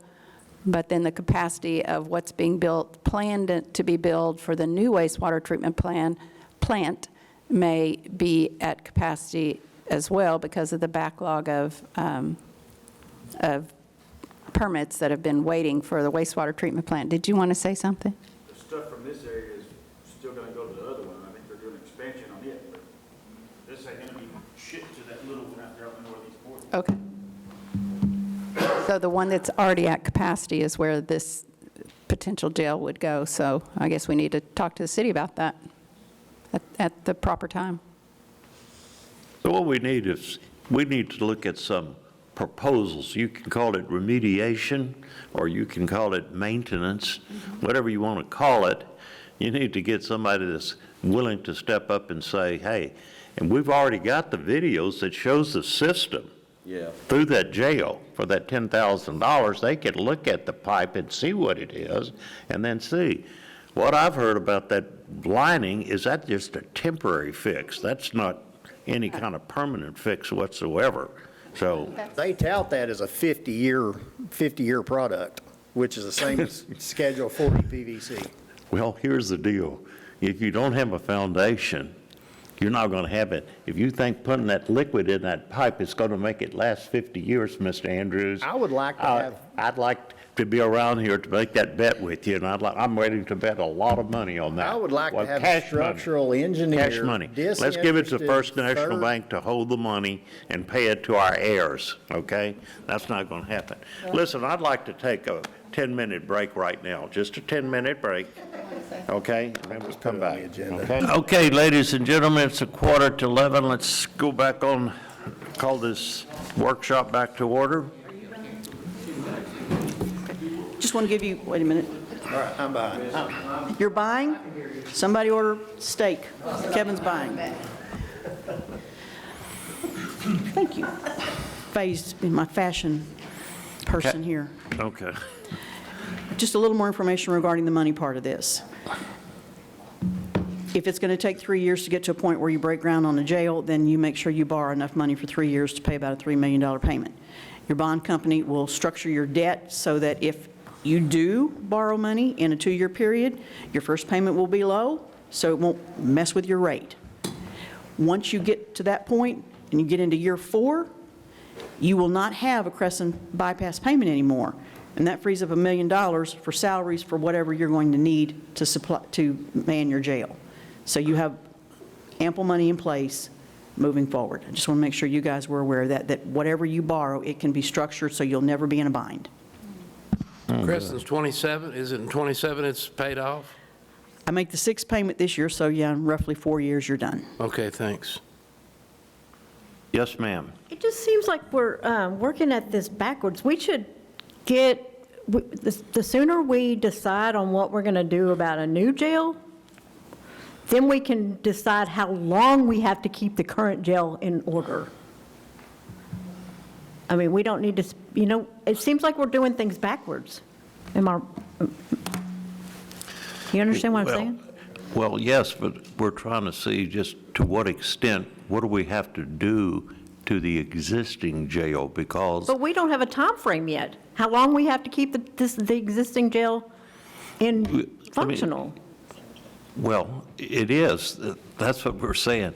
There has been between 2 and 3 years it's going to take to build the jail, okay? That's why, to begin with, when I asked Mark, when I knew that he was leaving, can that jail last 3 years? And he just left in December, so we're talking current times. And he said yes, by doing what he and Jay have done and trained somebody else that knows what he does, and they've trained him for, what, 8 months or 10 months or something like that. And with Mark teaching him every day and spent the time with him, they believe they can keep the jail functioning to hold the same amount of inmates now while we're constructing a new jail. But we haven't decided when we're going to construct a new jail. That needs to be done first, so we know how long. I mean, this is like, this is what we're discussing now, is just Band-Aiding it I agree. every day. And and you said, once the jail is empty, we need to then decide whether or not it needs to be torn down. I mean, I agree with that, because, I mean, there's going to be a lot of things that may be able to be fixed for something else. I don't know, but I don't know why. I really don't, until this court makes a decision and starts the new jail process, then we have a date, an end date, when we can stop Band-Aiding this current jail. We know it's at least 2 and maybe 3 years. You're not going to be able to And it stop could be Band-Aiding. longer. Hey, hold it. You're not going to be able to stop Band-Aiding the existing jail. Oh, I know. Oh, I know. Okay. Yeah, I know So that's that. got to I'm just- continue. The best case scenario is that Jay Riley's maintenance group is able to keep the jail functioning with the minimum of maintenance requirements until a new jail is built, period. You agree with that? I agree with that, but Okay, I don't stop, think. let's stop, Oh, okay. That's the first thing we got to do. Now we're trying to decide, I think some people here want to do more on the Commissioners Court than is necessary to keep the minimum maintenance going on the jail. So that's what I guess we're going to have to do. I agree there too. Okay, now, I think I'm favoring just maintenance, like I've talked to Jay and Mark and the new maintenance guy, and go ahead and vote on doing something about a new jail facility, like at the next Commissioners Court meeting. Would that be soon enough for you? That's Make what a I'd like to decision? do. Yes, The sooner the better. Yeah, the gotta sooner quit we kicking nail it. down and start the process, the sooner we'll know how long we have to continue keeping this up. We need to It's start between the 2 and process. 3 years, okay? It's going to take that long. You never know how long construction's going to take. But the best people that build jails for a living say between 2 and 3 years. But this court has to agree to do it and to start. Didn't I just say I'd like to do it next Commissioners Court? Okay. Okay. You would like to come back there and say it Commissioners Court? I'm agreeing with you. I'm Okay. agreeing with you. Okay, so, okay. Thank Okay. you. Thank you. Does anybody have any more they'd like to say about remediation of the existing jail? Yes, ma'am. get up here. Okay. Sorry, I'm short. No, that's It took me a fine. while. I heard a really good suggestion from Commissioner Andrews that I think is a great idea. Since there's all this argument about what you're going to do and what you're not going to do, why don't we have an independent structural engineer inspect it, everything? Then you'll have all the information you need, because I agree we need a new jail, especially the low ceilings. As short as I am, that would be awful. But you can't know what you're going to need to do to remediate the jail if you don't know what's there. So if you have the structural engineer, wouldn't that inspection just make sense? To me, it just seems like it would be money well spent. So that was just my one comment on that, because this is not my bailiwick at all.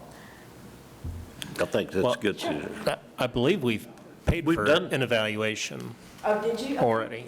That's what I mean. I don't know that it included, I haven't read it lately, so I don't recall exactly what it addressed on the foundation, but I mean, that's Yeah, what we well, the paid big for. thing was the plumbing that we did go ahead and pass it. It was 10,000, wasn't it, to do the additional deal on the, I think it was more than that. was it more than But it that? was a significant amount of money.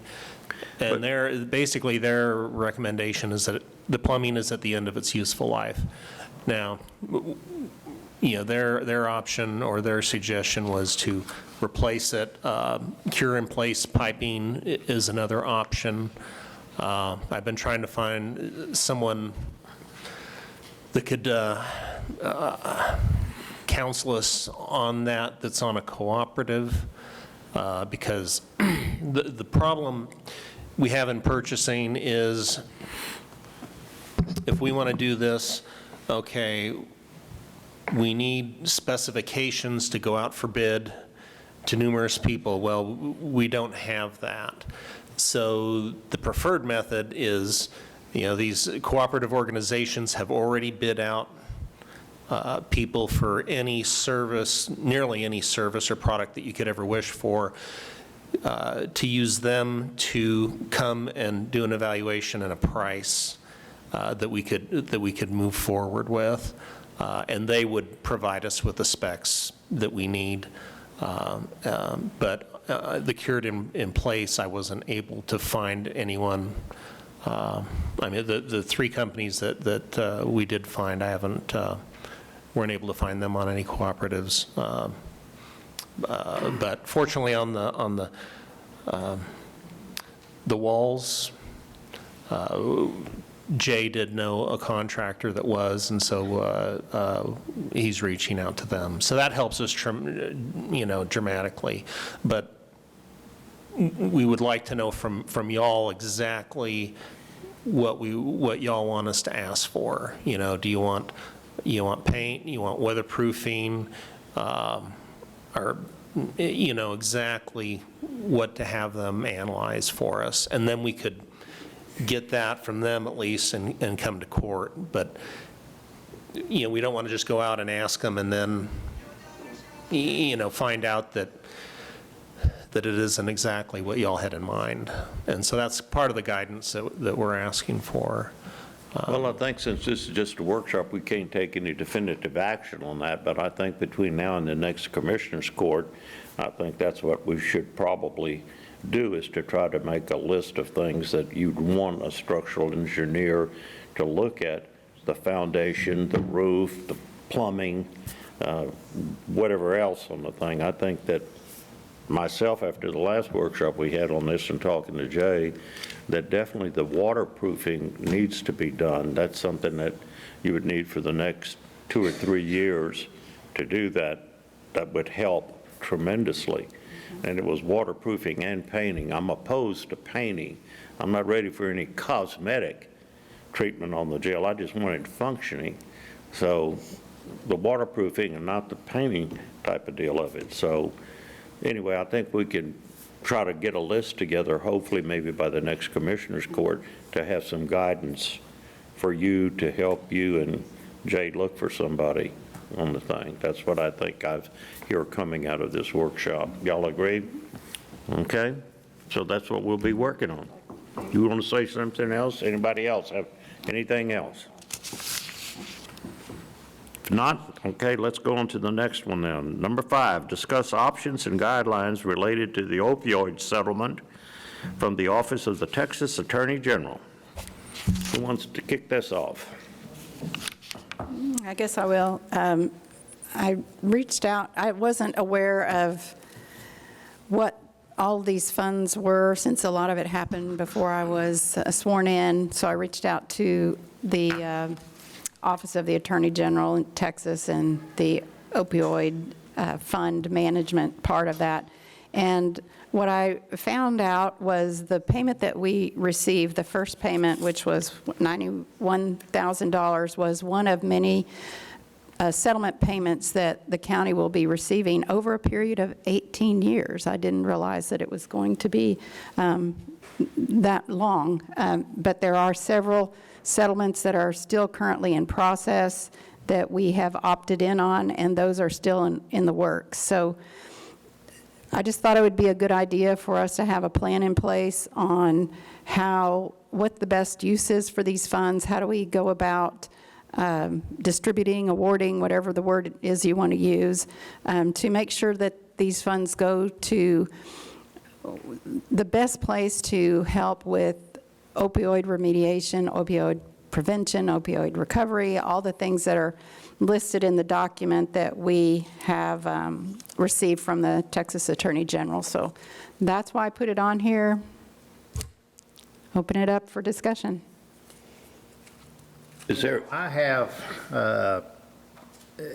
come across a particular need. Funny enough, I was speaking with the school nurse in Lipan and mentioned something about Narcan, and she informed me that school districts do not have any kind of an access, not grant programs or anything like that, to fund having Narcan on campuses. And that's a problem area. That is definitely something that I feel that would be a good usage for this money, is to supply school districts with Narcan. Now, recently, Narcan is now anybody in the world can give anybody Narcan without any repercussions whatsoever. There are no contraindications for when you should not give Narcan. If you see somebody in a state and you give them Narcan and they do not have an opioid overdose going on, you're not going to hurt them.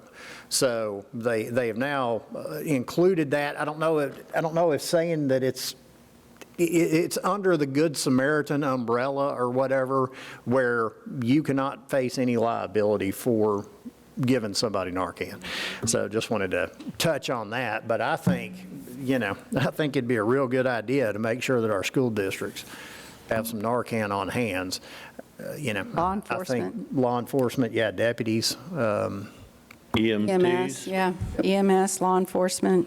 Fire people too, yeah. Yes, sir. So we've had Narcan for law enforcement that was given to us from, I guess, a grant from Texas EMS to start with. So we've got about 60 units left in stock. It's all expired, but the doctors have said you can go ahead and use it. It'll be okay. So each one of the patrol guys carry it with them all the time. We have it in the jail and have used it numerous times. There's some weeks you don't use it, and then some weeks it's used a lot, and we've saved people. It's had the deal up at Crescent that time. So anyway, and the governor put out his deal about the opioid crisis and what to do about it, and he was going to put money into it also on top of this settlement, I guess. And so I received a letter on Friday from Nim Kidd, the emergency management guy for the state of Texas, under the direction of the governor, and he wanted to make sure all the sheriffs got Narcan. So for a county our size, he's saying the maximum allotment would be 78 units. How many? 78 Units? maximum. A year, or just one time, or? Yeah, it's a one-time deal to Okay. get 78 units, or up to a maximum of 78 units. And so I did the appropriate paperwork, got the response back from the state, so I'm registered to get whatever I can get. So I just want to make sure you knew that. I And did how- some looking into the cost, and the cost ranges from, like, under the Office of the Justice Grant Program, they've had listings for $22 up to $60 for 1 unit of Narcan. So, and then I even found one that was $141 for a unit, but GoodRx has it for $23. All right. So anyway, it's an expensive deal, so we'll get what we get from TDM. Yeah, the fire department definitely needs it, and I'm thinking that they've got it through Texas EMS, and schools, that 91,000, or 91 million, whatever it was. 91,000. 91,000. So that'll definitely help, and that'd be, a big project to help get it out there more and keep it out there in the community. How long, what is the use of, if you had 78 units, is that like 6 months or a year? How long, at your current experience, how long would you think that would That's a lot. I mean, That- it's, Yeah, it's used, sometimes we've had it where just once a week or once every couple weeks, but then we've had times where, like you'd said, it can be used just if the indication is, hey, this guy might be overdosing, to use it anyway, and it's not going to hurt him. So I think there's been times when we've used it 3 times in a week. So it varies. So that 78 units hopefully Maybe last us, 6 months or so? or a year or so, but. Okay. And We then should what probably have, expect the use to go up, unfortunately. most likely. Yeah, the trends are going that way. Kids will be kids, and then these drug dealers are trying to get it out there. I guess they're trying to do away with the people that use it, if they kill them all or something. I well, don't my know. understanding is that they Kill take your the- market. That doesn't. they take the prescription level stuff and then they cut it and then remake the pills, and whenever they mix it, well, this pill here may have, 0.5% of the fentanyl in it, and this one may have 20%. So that, they're taking this over here and they're going, well, I didn't get much, and then you take this one over here and it kills you because it's so inconsistent, the quantity that's inside those pills. So, until opioids go away, we're going to have this problem, and this stuff is extraordinarily effective against opioids. So Yep. not so much the other stuff, but opioids. It replaces the, stuff in the nervous system that the opioids take up. So it's, So I just wanted to point that out. Thank that you. Where we've got it coming in from other directions too, so that'll be a big help though in the future. and I don't think we can go out and buy $91,000 worth of Narcan because it Got a does have a 3-year. shelf life. Yeah, So 3-year we shelf have life. to Yeah. spread it out and space it out a little bit. It does have but a I shelf think life. that's- We were told a year, 2 years, but then they said, well, go ahead and use it. It'll still be good. Ain't So gonna Yeah, hurt, yeah. when I reached out and now I'd have to look back at my email to see who I asked, but they said 36 months. I don't know. How many Maybe- schools have had to use Narcan or had a situation where a child had In had Hood an County? overdose in Hood County? Do you have any idea? I know it's been documented in the media around the country and even in the Metroplex, but I'm not aware of any like incidents to- we've had here. I'd like to ask the superintendents of the various schools around here to find out just how many instances they have. And, it may be as much as keeping 3 doses Yeah. at the school or something like that, and Yeah, then they have need them to have them around here. So that's something we could hopefully do by the next time we come back to the Commissioners Court to get an idea. Because I'll tell you, the EMTs and the fire departments and the sheriff's departments, I think, maybe, I don't know, but whatever need we have, I'm all for it, because it can save lives, that's for sure. The sheriff and I, go ahead. No, I was sorry. The FROs, that is in our supply list. We do carry that. First responder organizations, the fire departments, we do carry that as part of our standard supplies. And just talking with the sheriff about this earlier, because it does have a shelf life. One thought would be that there would be did Becky leave? Okay, that there might be a thought, just throwing it out there, to put a line item in all the law enforcement and first responders budget that was specifically for purchasing Narcan. And that way, the money would be there when they needed it and not necessarily go buy a whole bunch of it and let it sit there on the shelf. So Yeah. that's a thought we talked about. Also, if you look online, you can maybe look at public health organizations that offer it for free. So, you might Yeah, want to do some sometimes research. even Walgreens and CVS will give a dose of Narcan.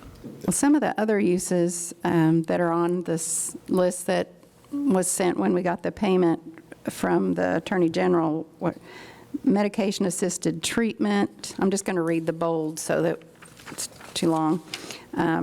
Pregnant and postpartum women, expanding treatment for neonatal abstinence syndrome, expansion of warm handoff programs and recovery services, treatment for incarcerated population, prevention programs, expanding syringe services, evidence-based data collection. So there's several other options that are available to be used with these funds to help the general population in preventing and treatment. So, Hey, anybody have anything else? well, if no one has anything else, I'll just throw. Ms. Brown? What are your thoughts? I mean, what do you think we should do? Me? Yeah. I had thought about getting since this is going to be a long-term situation, I thought it might be a good idea to get a group of experts, doctors, medical personnel, people that, mental health, law enforcement, some experts to have a committee to inform us, since we're not the ones that are dealing with this every day. The mental health providers are, law enforcement, doctors, they're dealing with this every day. They could inform us what the best use is. And so that was my idea, is to put a committee or a whatever, I hate the word committee, but some other, group of experts together to Well, I agree. inform us Yeah. what that would be. It's like, you just kind of like discussed it, told what this was about, and then just like nobody's having a discussion. What would you like to do with the money besides put it into schools? I mean, I think, I think that's what we're doing here, is exploring those ideas. I mean, Narcan obviously is, a significant portion of dealing with the aftermath, for sure. Is there educational opportunities? I would say that, yeah. but and again, that, what she said would be the best option is to form a committee, to figure out and what all Sure. we could do with it. So, and Dave, do you have a suggestion? I agree with Commissioner Sims. Form a committee and let them figure out the best way? I'm not equipped, I don't have the background to determine what, where the funds would be needed for that reason or for that area. And so I'd like to hear somebody give me some advice on that. Just like, as attorneys, we go out and hire experts, because we can't all be experts on everything, to tell us, Right. give us their opinion, what would be the best way to. And I know we're not voting on anything, but I just wanted to know what everybody's opinion was, how we can move forward on this, so. And I think we all agree that it needs to, I may be incorrect, I'm speaking out of turn, but I think we all agree it needs to go somewhere that's related to the drug issue. Right. It needs to go in that direction. And Pecan Valley comes to mind, there's several avenues we could go, but I think, I don't want to, down at the legislature, if you send something to committee, that's where you sentence it to death, but I don't want to do that. I'm hoping that if we get a committee here that we can be informed and do something pretty quick. And what kind of funds are we talking about? Well, right now it's $91,000, but over Yeah. the course of all the settlements is $740,000 is what I got from the opioid Office of the Attorney General. That's for there's the distributors, Janssen, J&J, Endo, Teva, Allergan, CVS, Walgreens, Walmart. And I don't know if there's any lawsuits that they're still thinking about filing, but for the ones that have been filed and settled, that's the total that would come to Hood County is $740,000. But that's, again, over a period of 18 years, so. Oh, okay. Yeah, so, okay, so, thank you. It's a long term, which is We good. really do that- need experts telling us how best to stretch this money out, how best it could reach the population that it's. The more vulnerable population that are related to this. Agree. Crisis. Yeah. Yep. Okay. Okay. Item number 6, discuss. Can I just say one thing about the money? Yes, ma'am.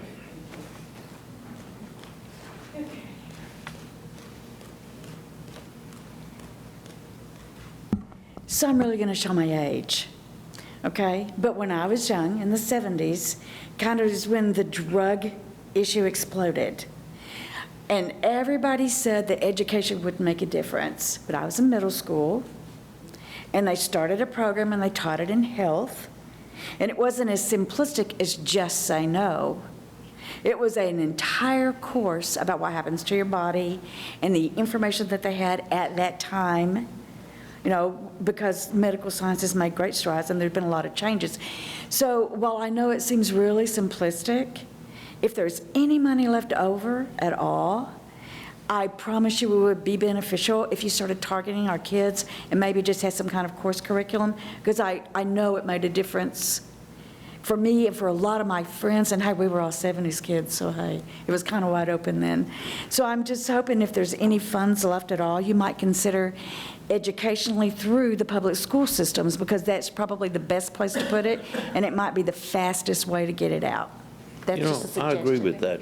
And every kid wants to get out of class to go up and watch. If you have a video of it, a 30-minute video or 20-minute video even, showing what happens when you take that fentanyl and how much of it, just a small amount, what it will do to Oh, you. you're right. I think that's a good idea, is to ask the state, why don't you go ahead and make a video that should be mandatorily shown to all the students, I mean, from It seems like a maybe from no-brainer, first doesn't grade it?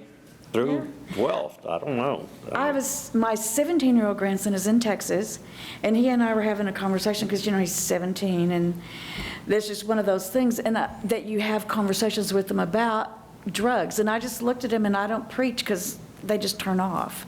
So what I said to him was, here's the thing, it doesn't really matter what drug you take. It really doesn't, no matter what the social setting is. If that's been cut with fentanyl, you're dead. That's just that simple. So if you want to roll the dice, that's okay. I can't stop you because I won't be there, and neither can your mother. But you're dead. And he kind of looked at me, and then he started researching it. And he came back to me. It was shocking, because he came back to me later, and he goes, you weren't just exaggerating. I said, look, man, I know I'm a boomer, but I was a 70s kid. No, I'm not exaggerating. It's serious. You need to look at this. And I honestly believe if you take the kids and you respect them enough to give them the information, I think that there's some you won't reach, but there's a larger portion you will. So I'm just asking if there's money left, because I know you have to spend it in ways that are most valuable, like paying back the Narcan to all the people who have got, 2 or 3 years worth of expenditures. So you want to put that money back in the budget. But with that said, if you can spare a little bit, I honestly believe educationally you could have a great impact. And I agree with you, sir. Thank you, Mr. Massaguel. Thanks, guys. Anybody else? Okay, let's go to item number 6. Discuss potential changes to Hood County development regulations. Who wants to kick that off? Go ahead, Clint. Well, I guess about a year ago, or 11 months ago, we had the issue with the development regs and the parts not being enforceable, and I was asked to figure out a way to fix it. Listening to all the complaints about the different things the things I could, or I did research. It's hard to find a county of the same size that has a lake that does not have building codes and fire codes, that does not touch a county with over 220,000. So I found some similar, and then the majority of them were, and then there's an attorney general opinion, and they were basing them off of the statute for the mobile home rental communities, which allows you to have some abilities that you don't have without building codes or fire codes. So using some examples from other counties that I had, I started them and just added to them based off that 232,007. Now, working on these wasn't set down and done all at once. It was over a period of time. So if y'all see anything that's needs reworded or added, if you think something needs to be added, we can look at it and try to figure out a way that's legal for us to do it. And I'll put it in here and then send it to all y'all for a review. And then when y'all say good, I'll put it in the paper and put it on the agenda. Okay. Well, we do have two speakers that are signed up to do this. The first one is Elizabeth Mercer. We're talking about 6. You want to talk about RV park? I do.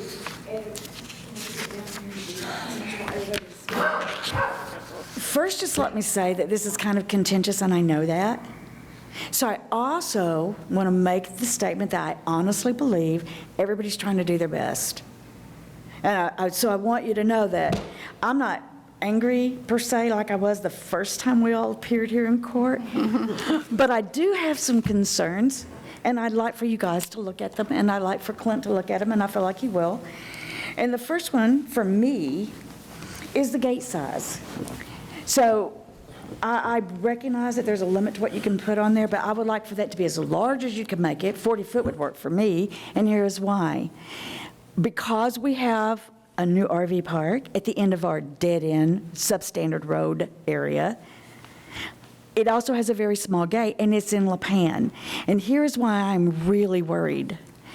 Because of the Big L fire, we had an emergency situation come up. In fact, the ranch land where that RV park is situated, actually part of it burned. And if I understand properly, the ranchers lost some equipment. The Burrow family, they actually lost some equipment. So I get that the road is narrow, and so I know that they're going to be restricted into what size fence you can put in. But the larger the fence, the better I would feel about it, because while I would like to think we're not going to have another wildfire season like we just had, one half of the community, in fact, the half where that RV park sits, was spared from burning to the ground by an errant gust of wind. That's all that sent it the other direction. So you're going to have these RVs in there, and I'm sure that the Burrow family hopes it's full. So how are they going to get out? Are you going to issue an evacuation notice? Is it going to be mandatory? Are you going to give enough time for them to get out and for all of us to get out at the same time? Because as bad as I don't want that RV park down there, and I don't want it there, I don't want anybody hurt either. I don't want anybody burned. I don't want their property to burn. I just don't. So my concern is you're not going to provide, because it's landlocked. It's completely surrounded by private property, so there's only one entrance. That just leaves me with concerns. I would like to see that big enough, and I get that you guys may be restricted. So any rule that you're restricted by, I would ask you to get with Senator Birdwell and Shelby, our representative, and see what you can do to give yourself some power. Because I'm going to go with the idea that all of you want to protect us, and you want to do it legally, and I get that you have to. But right now, there aren't any protections. I have another concern, and that's that you've got substandard RV parks, and you're going to allow them to be inherited. And I get that you're going to grandfather these businesses. I understand that. I'm not even saying I don't think that's right. What I'm saying is, when the original owner dies and it is inherited by their children or whomever, their heirs, then they shouldn't inherit the grandfather status. That's just not right. And it's not right to the community at large either. Because if it's there, it should be brought up to standards. Whatever the regulations are, then that's what they should be brought up to. And I get that there's some kind of a state thing on that, because I researched it myself, what little, forgive me, I'm not all that, it's not my bailiwick either, so I'm not going to say I know. But what I'm saying is, you're all in a position to look into this, development's in a position to look into this, and I'm asking you to do that, because that is just flat, smooth running wrong, that they inherit that particular position. And there's just one last thing. So the minimum setback is 25 foot in rural areas. And I'm specifically talking about all these little RV parks. They're going to start popping up in rural areas as we grow. So you're setting them back from a main road 25 foot. And it's not even from an aesthetic thing for me. It is, again, a matter of just safety. That 25 foot seems like it's a lot of space, but it is not. Our road, the main part we drive on, is 20 foot. It's just not that wide. I'm asking you to just reassess that and look at it yet again, and maybe give us a little bit of extra space. Everybody's already probably heard me speak. I know everybody with the exception of Commissioner is it Samuels? Samuelson, yeah. I was in the audience when you were talking. So everybody knows how desperately and just absolutely unhappy I am, because now I can't let my granddaughter play on that road, because I never know when there's going to be an RV coming down it. And she's 10, so she can't ride her bike. But, property rights are sacrosanct except mine. Rights are important except hers. So I don't envy you, because I know governing is hard, and I know you've got two separate factions here, and you can even say both of them are right, because two things can be true. But if we're going to do this, I'm going to ask you to put really stringent regulations in place so that those of us who live there and have raised our children and grandchildren there can have a modicum of safety. And I'm going to ask you to work with our state legislator so that your hands aren't tied, development hands aren't tied, and to really look at this and write it properly. Whatever the regulations are going to be, write them in such a way that we have as much protection as the property owner who is developing. So, and I'm just going to tell you that I'm from the city.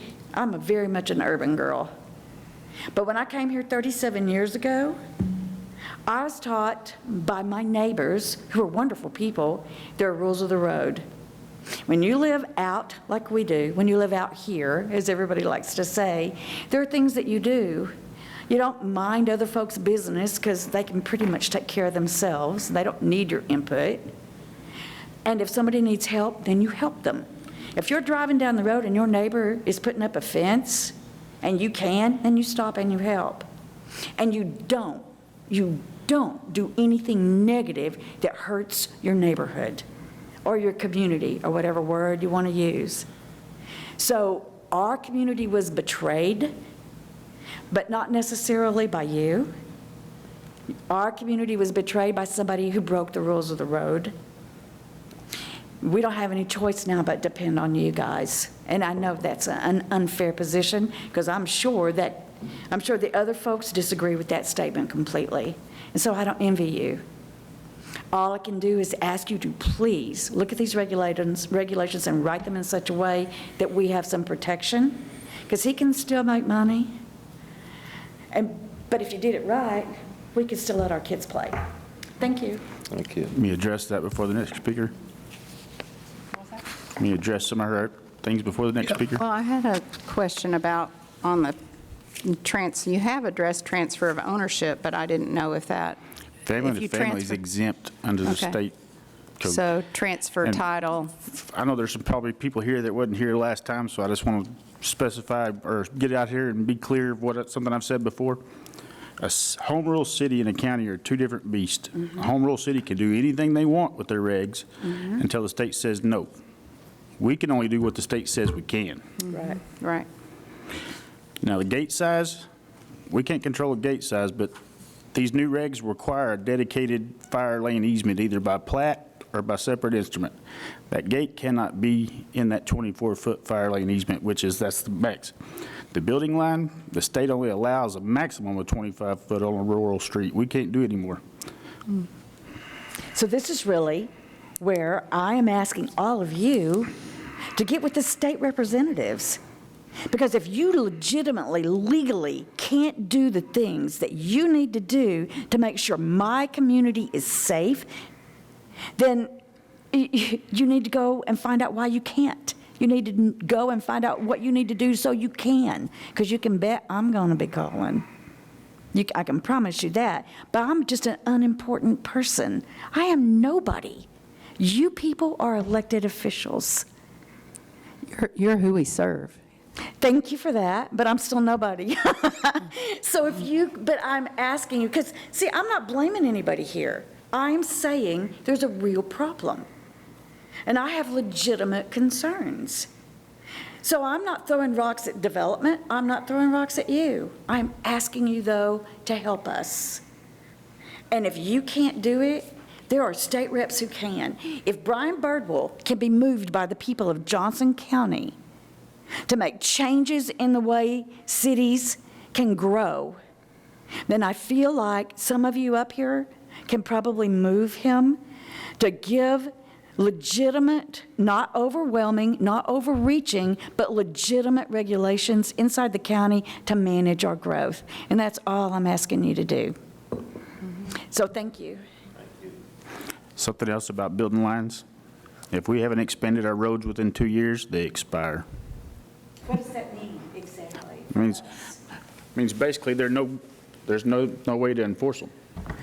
Great. No way to enforce what? I'm sorry, I'm not following. Building lines. And a concern, and this is a very real, playing devil's advocate, looking on the flip side of that particular coin. Right. There are places around here that you have homes 25 feet off that are not inside city limits. There's, Yeah, I have one. Down on the, so you've got to be able to factor those situations in also. Yeah, it's and hard. basically not invalidate somebody's piece of property because they can't build their home on it anymore because they can't fit, So that's. Yeah, I get it. No, I'm aware because I've been reading. So I'm aware that you guys are in a tough spot. I'm aware. Again, I don't envy you. And it's all started because somebody broke the rules of the road, and I know that just makes me old, but I'm a boomer. There are rules of living out, just like there are rules of living in the city. And if we don't start, this is just my take, but if we don't start being nicer to each other and considering how our actions affect the community we live in, we are going to really have problems. Because right now you have one, because you have really unhappy people, and I am one of them. I'm willing to accept that you feel like there's things that you can't do. I get that flip side, but we are not stupid people. I feel confident that we can find a way to make the regulations where they are as fair as possible and impact as few people as possible. Because I'm telling you, on my piece of property, I don't like people telling me what to do. I mean, we didn't buy land in New Mexico because we didn't want to have a homeowners association. Loved the place, loved Carrizozo, wasn't about to live where somebody told me what to do with my land. I get it. Man, do I get it. But here we are. And we are so negatively impacted. I feel so unsafe because I never know if that's going to catch fire. And that's a concern for me because my parents' house burned down when I was 4. My first memory is of watching a house fire. I'm 4 years old, standing on the porch. My pregnant mother is sobbing in the living room of my neighbor's house, and my neighbor is holding my 18-month-old sister. I'm not afraid of fire, but I am very respectful. I know what it can do. So now you're putting in something that's going to have propane tanks and fuel and whatever else in somewhere where there was a path of a fire, and I don't know that they can get out, and you don't even have mandatory evacuations. I get you guys have got a bad spot. I mean, I get you guys don't know what to do, but there has to be a compromise. There just has to be, because we all pay taxes. Just to set expectations, the 88th legislature is all the bills that if we were to do as you say, and I think that's a I'm good aware. idea, try to, find out where we can have some influence on, but it would be the next legislature, which is in 2 years, so. Yes, and I know before- that, but I know that, and if you could do something now, that'd be awesome.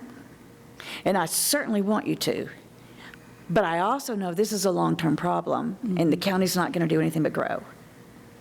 There is just a moral obligation for leadership to step up and try to find a compromise so that all of us can live and have our best lives.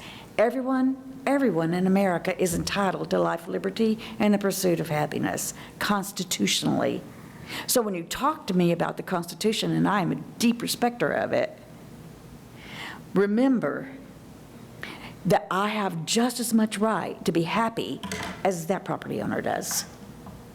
So, compromise, only way you're going to make it work. But yes, I'm aware that we're 2 years out, but you're not going to get anything written for 2 years anyway, because it'll take at least 6 months to get people to listen, unless maybe it's one of you, as they might listen to one of you. They're sure not going to listen to me. Okay, well, thank you very much for your comment. Thank you. I just want to point something out on the front of these. You'll notice that it says recreational vehicles, cabin, camper trailers, and list the whole 9 yards. We have a bigger issue going on than RV parks, and those come, but we have a problem with these people that have 8,000 square foot lots, putting storage building behind their houses and renting them out as temporary rentals. So, TCEQ looks at those same size square footage as RV parks. We just didn't have nothing that clarified that. So what does that mean? They're going to be part of this. You're going to add it to this? Oh, it's in there. Okay. And where are you? It's on the- Tiny houses, cottages, is that what you're calling? So if they're, And then I defined them in the definitions. okay, thank you. So is that going to have any impact on an RV park? Like, can they No. have more than one building now? No, it just included them, because some people are doing little cabins, just like an RV park, but they're permanently there. Yeah, I so- know, because there's one little cabin right next to the RV park. That's not on the same property, though. Well, he owns it, so yeah. It's a different lot. Yeah, it is a different lot, but yeah, I get what you're saying. So what you're saying is people are putting those up behind their homes, but how does that impact the RV park? Can the RV park now have more than one building like that? Could they come in and put those little bitty, They're counted as a space no matter what for the sewer. so they could indeed come in and put in one of those little buildings on the RV park itself? It would take a space of an RV, yeah. Okay. On your definition of tiny house cottages, I don't think it's addressing somebody putting a temporary building in their backyard, or not a temporary building, but just Well, it building a defines- structure. It defines when this kicks in later. Okay. Say that again? I said later on, whenever you talk about the findings or the standards, it defines when this kicks in, the same as an RV park, 2 or more. And then 2 or more units or structures. Okay. The So- tiny house cottages says a portable or permanent temporary dwelling under 400 square feet in size that occupies one recreational vehicle space and may be mounted on a trailer with wheels. So if I Anything build bigger a- than that's going to fall under the regular house regs, and they're only going to have 1 per whatever the density is. 1 per 2 acres or 1 per, Okay. So if I have a shed in my backyard and I decide I'm going to fix it up and put air conditioning in it and, you're going to have Good. to meet the densities you're in the water quality district, so you'd either have to be on sewer or have a big enough yard to support it. okay. Just wanted to be sure I understood what you're talking about. Yeah, I think what he's saying is this is something that has not been addressed in our regs that is now, because huge it's problem. becoming a significant issue. We have one on Friendship Road that's Yeah. way bad. Yeah. Okay, we have another speaker, Ms. Dunn.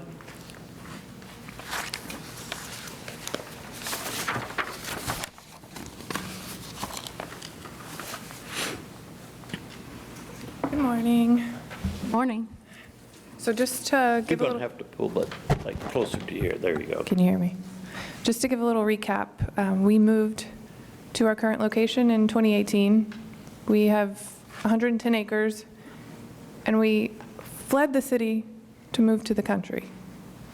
One of the most important things we did was look at Watchdog to make sure that our children would be safe.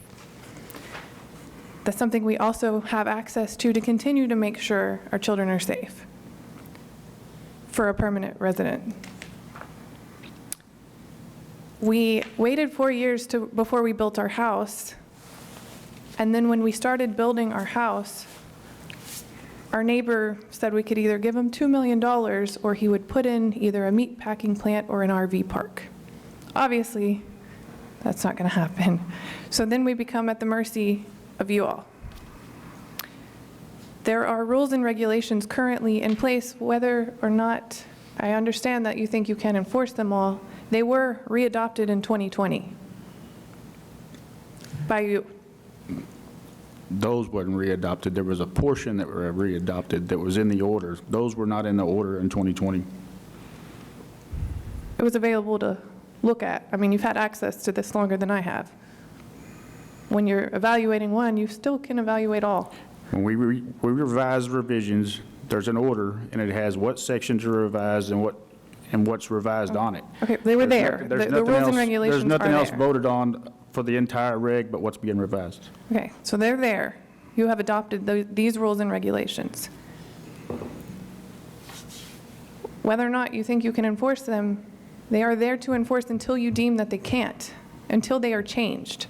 And we have been lied to and forced to spend our money that's made for our children, our community, the good of this world, our farm, to have to try to take you to court to enforce the rules. And we've gone so far as to try to change them, which I appreciate the effort in trying to make it to where nobody else has to deal with this. But unfortunately, we are.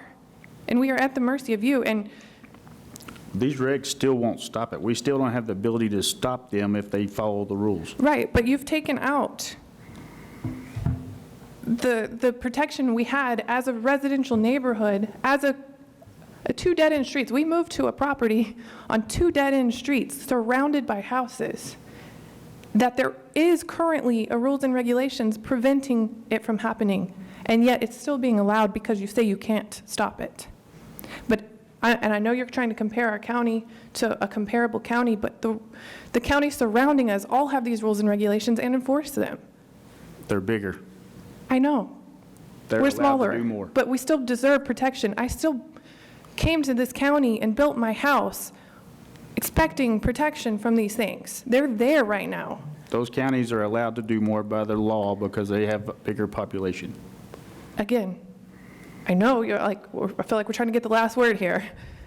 You have them, they're not being enforced. Which brings me to another thing. The site plan that was approved and redrawn to fit the rules and regulations, supposedly, is not being enforced. And we've reached out to you asking why. It says in your new rules and regulations you can enforce these things. Show me in the old rules and regulations where he has a time limit to build it at. Show me in the old. You've allowed him to open. It says it has to be done before he's open. Show me in the old rules and regulations where it says that all that has to be constructed or that the street has to be white. It just says it has to be an all-weather road, and there's no time limit, and there's nothing that says it has to be done except for water and sewer. It says that you have to approve it before they can open. It says you have to approve the site plan. And we've tried talking to you. Environmental Health approved the sewer. The way everything was done before was based on the sewer. Again, we've sent you this in email, and I can send it to all of you as well, and if you want to read it yourself, he has to approve before they can open according to the site plan. And it says, even in the site plan, the development of a recreational vehicle park shall be in conformance with all approved applications and the building site plan as finally approved by the Commissioner's Court. Any development, use, or density which fails to conform with the final approved site plan shall be deemed a violation of Hood County development and regulations. Is there a time frame on that has to be done? But I mean, if you go into the rules and regulations, it says you have to approve it before they can open. You have to say that they have followed the site plan before it can open. Again, I can go find that. I don't have it on me right this second. You're allowing businesses to come into residential districts and not enforcing even the site plan itself and allowing them to open and run. And then if we wait, and I guess that's the plan, to wait until the rules get changed so he doesn't have to follow the rules and regulations that are currently in place, it's really upsetting as a person who lives and pays taxes in this community, and to be completely, like, almost aggressively told that nothing is going to be done. It's disappointing. Not just for me, but for anybody else who's going to come up. Just because we actually can fight you in this, we shouldn't have to. I should not have to take you to court to get you to do the things that you're supposed to do. It's insane. Also, the rules in here that I mentioned, taking away the ability to protect neighborhoods from this happening, they need to be put back in. You're saying that you can't enforce anything, and please let me finish, and yet you're still putting in rules and regulations in here. You're taking away the things that prevent it because you believe in property rights, which I do too, but we're not talking about personal property rights. We're talking about how can a business behave in the county. There are still things you can do for that. Also, when there's now the change of the length of stay, I noticed you put in the privacy fence or a buffer. It's gone down to 6 feet. I would like to see that back to 8 or 10 feet. When we're talking about the height of these RVs, That's a building code. again, it was there before. We need protection for residents. We need protection for neighborhoods. And well, she answered my question on how many permanent buildings and spots in there. That's been taken out. What else? I'd like to see the site plan that was approved be enforced. I would like to see more protection in here for communities and residents. I have no way now, when these spots are filled, to check for watchdog. I mean, I could literally like throw a rock from my house that we built into this RV park, and I have no way to tell if there's a predator living next to my children. There has to be rules. There has to be some separation between private property rights and businesses. There's a difference. Thank you. That's all. If y'all wanted to adopt municipal code and put in building codes, y'all could do that. Y'all could put on a whole new staff, a whole new department to do building inspection. It would not fall under development. It doesn't anywhere else. I'm over the land, not the structures, except for in the floodplain. What was the last thing you said? Except for in the floodplain. I got to make sure they're high. They're above the elevation.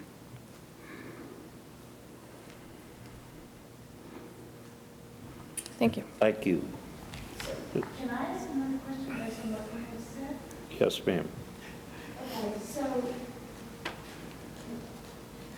what you're saying, did I understand it and hear that correctly? What you're saying is you would remove this out of development and create a brand-new county Some of the stuff she's wanting us to enforce cannot be enforced under statute unless it's a building code. And there are no building codes where we live. That's one of the reasons we all live out there. We don't have to mess with that.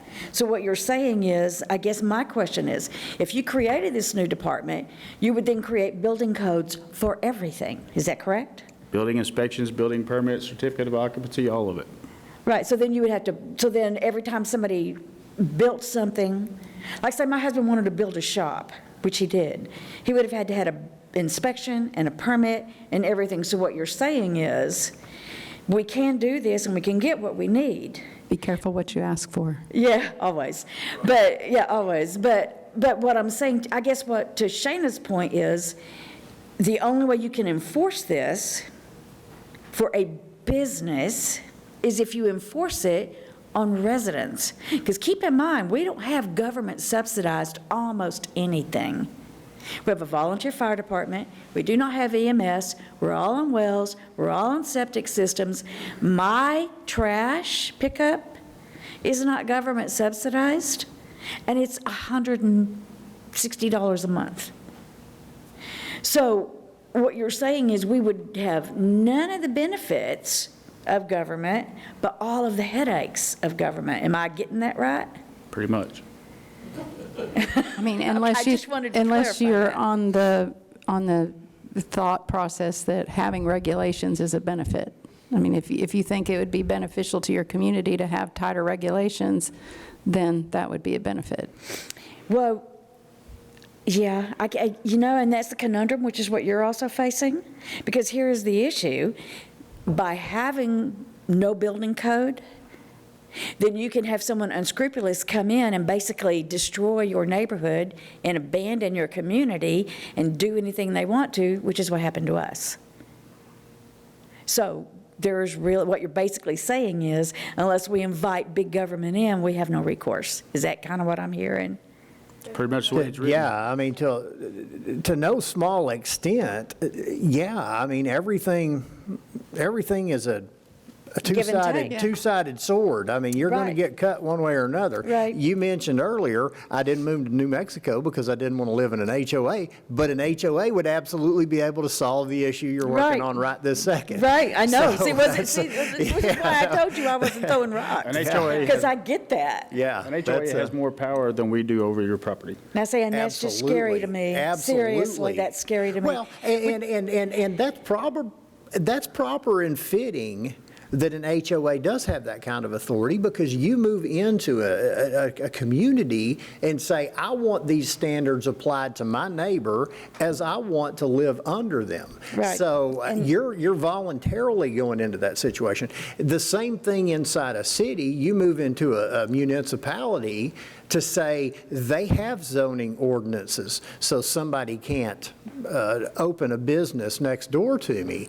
There are zoning ordinances, so somebody can't put a meat packing plant down the road, although there are a lot of TCEQ. That gets into a whole different situation. That's a whole different thing. Yeah, that's a whole different- Right, yeah. but, you know, I mean, if somebody's selling, you know, screen printing out of their backyard, you know, they've got a little shop in the backyard and they're doing screen printing on the side, well, that's a business, but it's not, you know, it's not going to be, you know, so where do you draw that line? And a lot of these things are very, they're not black they're and white. splitting hairs, Yeah, and I it's, know. you know, and it's, yeah. Okay. So, I get, I know. Yeah. See, that's why I wasn't throwing rocks at anybody. Yeah, Because I've yeah, already thought it's of a- most of this, and I know you're not in a good spot. I still think that maybe we can find a compromise. I don't know that. But I would definitely appreciate all of you having conversations with people in power.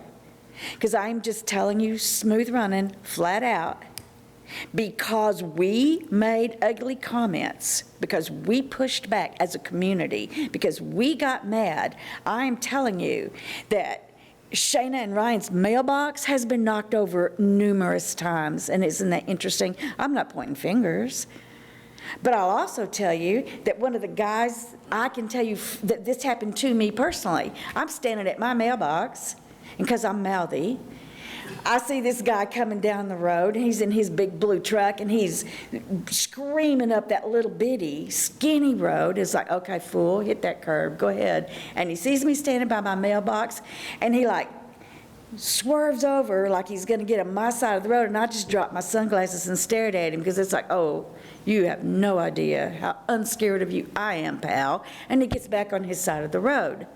This is the element that has now moved into our community, and I have been there over 20 years, and it's never been that way, ever, until now. So, I mean, you all know this. If you ask Don Laney, how many times have they replaced the speed limit sign? There was the entrance to our road, and now they've had to put it out there in front of the RV park. So I understand that you feel like you can't do anything because of the state regs. But you have no idea how irritated we all are, because we're dealing with this in real time. So there has to be a compromise, folks, and I'm just asking you to look for it. I don't know what it would be or look like. The old regulations? I mean, they pretty much cover, Step up to the mic, please. or the current regulations cover a lot of these questions. We're going really far out of our way to cause more of a confusion when these addressed all of these things, all of the issues that were at our hand. We're not taking away other small businesses. We're not taking away your right to what to do with your property, because, again, we also moved to this county for similar reasons.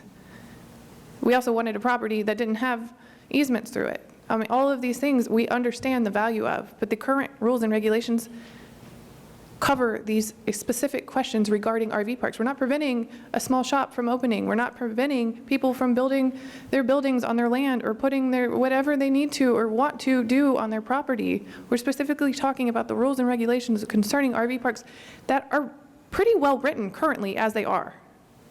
For a city. You adopted all of the surrounding counties have very similar ones.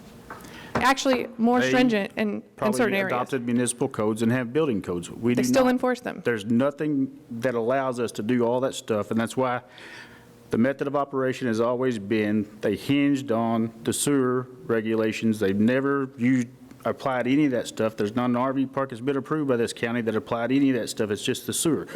What we're doing here is trying to make these legal and enforceable. But you can enforce some of these things. You can make them put gravel, but you can't currently enforce the site plan that says We you'll can't do. make them put gravel. It's all weather. We can't tell them on private property unless they're dedicating the street what to pave it with. That's a building code. Are you saying that the regulations that are currently out there or that were adopted or voted on in 2020 were Scare tactic, I guess. I don't know. were modeled after municipal? They looked like to me they were copied out of municipal and just put in there straight word for word because it talks about a development district, which we don't have. So they were adopted and approved in error? Is that what you're saying? Or I wouldn't say it was just an trying error. to I can't follow? speak on that. I wasn't here. But if you read them, there's stuff in there that we don't have the ability to enforce. Landscape, development district, none of it's related to the county. So they were copied straight from a municipality and put in there. And surrounding counties have very similar ones that they do enforce. They have There is a So they were balance. We copied out have of the a- balance. We're not enforcing the balance. They were modeled after a county that had a larger population and Or building codes, fire codes. You got to have 220,000 to have fire codes. Hopefully, we'll never get to that, in my opinion, but Which, when you don't have an adopted fire code, it falls back on, what is it, Kevin? Health and safety, I mean, yeah, just general The life state- safety code, yeah. The state fire codes? Yeah. Yeah, and just the same with the entrance and exit. If you have a vehicle coming in to the entrance of an RV park and they catch on fire, and you only have a 26-foot required entrance and exit now, nobody's going to get out. They have it fenced in. we could only require 24-foot by law. That's Okay, the and only you were, standard fire lane. you mentioned the fire lane earlier. I'd like clarification. Are you saying that has to be separate from the entrance? It has to be in a dedicated easement that we can enforce anything being parked in there and have it towed. So that can be on the same, like, again, so we can end up in the same situation where one catches on fire and nobody else can get out? It could be in the same gate? you're just saying they can't park there. They can drive, you can drive through it. If you obstruct it, it's the same way as obstructing a roadway. We can go have it towed. Right, but if it catches on fire, there's no way for anyone else to exit. I don't write the laws. Every fire lane anywhere is 24-foot wide Separate from the road, though. on the private property. Anything on the private property is private unless they dedicate it as a road. There is no dedicated roads on that property. So then you have to have a fire lane easement, which we require a fire lane in the old regs, but it doesn't require an easement, so they can just say it exists wherever they want. Right, but they can still do that now on the same road, not having to have it separate. Am I understanding correct? I'm trying to understand. The difference is we'll have a dedicated easement showing where the fire lane is with dimensions. They're going to spend some money to have plans drawn up and have an engineer or surveyor draw these up and put the fire lanes. If they don't plat it, then they're going to write a description and have the description recorded at the county clerk's office that goes with the land that shows where that's at, and it's enforceable. Then it's legal, and every property owner from then on out knows where it's at. But it could be the same entrance as the current, like, that the vehicles come in and out. Yeah, I think what she's trying We have no to, way to require them to have two entrances without fire codes. yeah, I think what she's trying to ask, I think, is this the same 24, 25 feet, is that the road and the fire easement? Is it the same physical piece of property? Okay, so So it there- can, again, it but could be they can't blocked. park there because they've been parking, then they would be obstructing the fire lane, but you could pass through there and drive through there. State law allows us to require a second entrance if they have more than 1,000 houses. I mean, I don't agree with that law, but that's what it says. We're kind of making the argument that we can't have any laws or any rules or regulations at all. Like, I mean, I feel like there's just no, like, common sense boundary of we have to create rules and regulations for a business that's operating. And if we're requiring a fire entrance and exit, but yet we're allowing it on the same entrance and exit that someone could get stuck and catch on fire, then okay, so they need to tow it while it's on fire in order to use the fire lane? It makes no sense. You have a vehicle entering, they catch on fire, they're stuck there. The roads are 24 foot wide. If they caught on fire in the road, you're going to have the same problem. But if you have a separate, if you have a 40 foot or We can't have a 40 foot. 24 plus 24, you have a 48. We can't impose anything bigger than what we do. Right, but you, on the current rules and regulations, do allow for a separate entrance and exit They're for illegal. safety, for fire code. They're not enforceable. Right. But they're there, and until they're changed, you should be required to enforce them. The law, in plain English, says that you're not allowed to impose more than you do on yourself. 24 foot. We upped it to 24 foot in December. It was 22. That was to open the door for this, because we were going to require a 24-foot fire lane.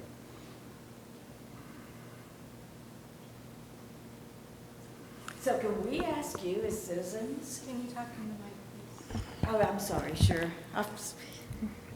It feels like a discussion rather than at a meeting, sorry. Okay, so can we ask you, all of you, to get with the fire department or talk to, have a fire marshal? You can be there, Kevin, because you already are one.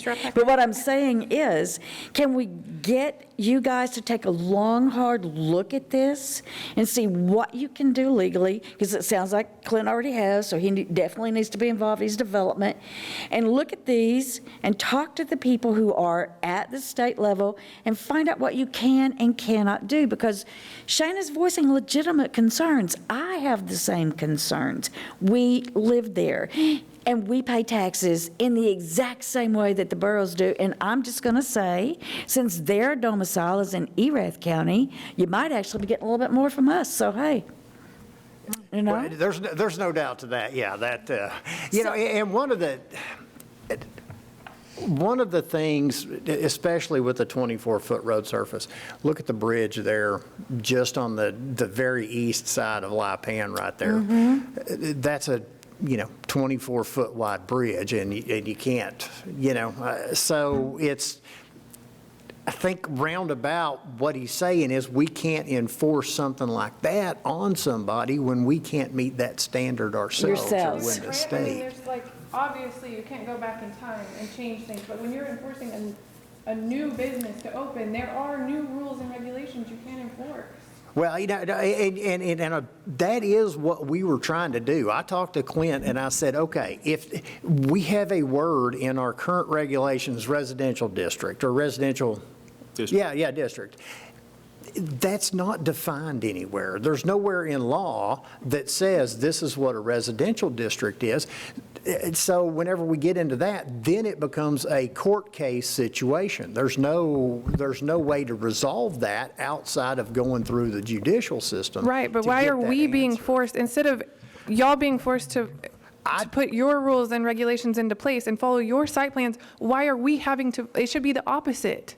It should be, hey, these rules and regulations aren't in code, so how can we change those? It shouldn't be me saying you have to do this until it's either changed or proven wrong.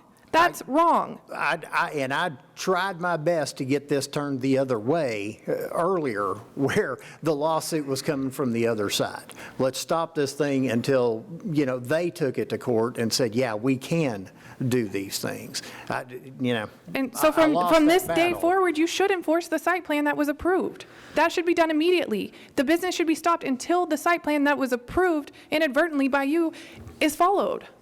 It shouldn't be me going, I need to spend my money to make sure that you do this and this and this. That's your job. Not specifically you. Right. Yeah. No, and that would also require court, an injunction from a district court to stop that. So, and But you had an opportunity, not this court, but the previous court, you had an opportunity to have it bumped to district court. We'd probably already be on the docket. But there was not an up or down vote on a yes or no of whether or not the RV park would be built. You denied the denial, right. knowing that it would be. Rejected the denial, yes. Yes. And that's, And by doing that, because I know that Clint even said, because I was here, so I know development said, if you do this, automatically it's approved. Which was, So it was approved Put on us. automatically because that was the law. So by no up or down vote, by not even saying let's do regs, by not saying, okay, we're going to take a vote on whether or not this park can go in. Everybody who's for that say yay, everybody who's opposed say nay. That did not happen, because had that happened, yes, there would have been a lawsuit, but it would already be in district court, and we would be having this issue resolved. I get what you're saying, but can you understand how frustrated we are? how is that fair to I my do. family to I have do. to get an answer from, I mean, I really want to know why we should have to spend our hard-earned money in order to get an answer. I'm In sorry order you're to having to get, spend your money, No, but honestly, just the truth, you're the first one that's I not know. want, I mean. So to that should fall on push it that y'all, far. not me. Nobody else has come in and like expected Well- us to enforce stuff that we can't enforce. right. Thank you. And I think that Commissioner Court action at that time prevented that. Like I said, I would have rather seen this thing on the other shoe, or on the other foot, approaching it from that angle. So, but I will put this on the next Commissioner's Court to take a look at what do we do from here? Do we file and ask for an injunction? What do we do? From this point, Yeah, thank what you. do we do? And I would, will I have mean, that I on the would next personally court. love help for my side as well. I'm carrying this burden against the whole county. Luckily, we're in a county that has subchapter K. You go to Parker County, they can't even regulate RV parks. That's true, because I actually called, just so you know. I called, and you know what the guy said to me? He said, well, I said, hi, I just kind of want to know what's happening. Parker County? Yeah, I have family in Parker County, and I spent a little time on the Brazos River, so I knew to call. And I called, and the guy said to me, I kid you not, he goes, little lady, you sure don't want the government telling anybody what to do, now do you? And I said, sir, I am so old, I probably have socks older than you. Do not call me little lady. And then we had a conversation. But I can tell you that what he's saying there is true, because I was so irritated when I hung up the phone, I had to go take a walk. And if you can look at me, you see I don't do that often. That's why it was so hard to find an example. You got to find somebody else that has one of those subchapters. Yeah, I think, I mean, thank you for bringing it up, because I think because of your action last year or year before last, whenever this first came up in court, caused Clint to realize that what we had out there was not enforceable, and now he's trying to correct that. So I know it's no. It should be I the never realized they opposite. were unenforceable until he put on the deal to make the 150-foot setbacks, and he asked me to look into that, and I found out that wasn't legal, and I was like, well, what else is not legal? So then I started looking. So, I mean, it's small consolation, but because of your action, things are being changed. But that's not helpful for us right now. I know, that's what I mean. It's. Yeah. you know, I would like just- for y'all to take this on, not my family. Again, the current, I'm putting that on the next agenda. That's what I'm saying, is what do we do from and this until point then, as well, commissioners? can we enforce the current approved site plan? Why are we not doing that? Why is he allowed to run a business without, and it says in there that it must be followed? It does have to be followed, but it does not say that he cannot occupy it until it's finished. Until you approve it. I will send that to you again later. Yeah, like I said, we will get that on next court for the 25th But or it shouldn't be 26th, changed so- before No, anything gets I'm done. not talking about this. I'm talking about specifically plan. your issue right there.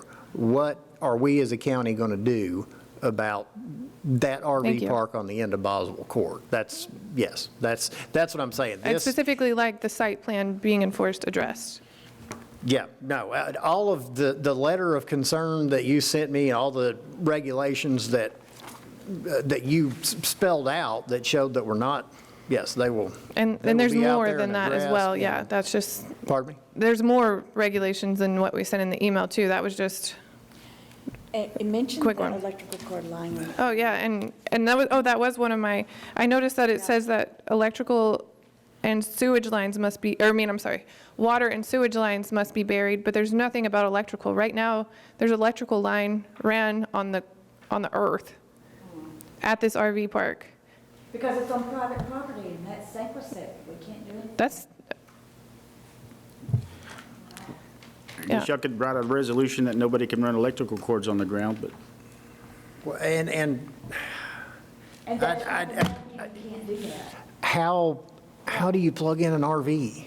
I mean, it's an extension cord coming out of the side of it, so I don't know how you could write something to prevent that when that's the, but yet when we That- built our that- house, we that- had I to think have it that's- either buried or on the poles. We couldn't have it just strung along the earth. actually, you could in the county, that, I mean, truthfully, you That could. wasn't our option. until we Yeah. adopt I mean, building code. I don't think it's a good idea, but, you know, I don't know as though that one particular issue, I think there's enough here that we Well, I can agree. definitely deal with. It's to just not go to adding on extension to the cords. Yeah. list. That's not, I want you to know that we all looked out there and it was like, okay, it's from the electric company's pole, and he ran it down, and then he ran it on top of the ground, and it's like, oh, seriously? I mean, it's. The electric company let him do that? Who, are y'all Encore or United?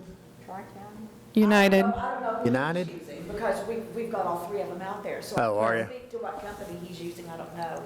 But I do know. I take that back, I don't know. It's Texas. his private electrical line. And I looked at it and I thought, okay, seriously, man? I mean, I know that you can, I'm not saying that. But what I am saying is, who does that? This is what we're dealing with. Okay. Thank you. It's 10, thank you. Thank you. It's 10 after 12. This workshop was to go until noon, so this is adjourned. Thank you all very much.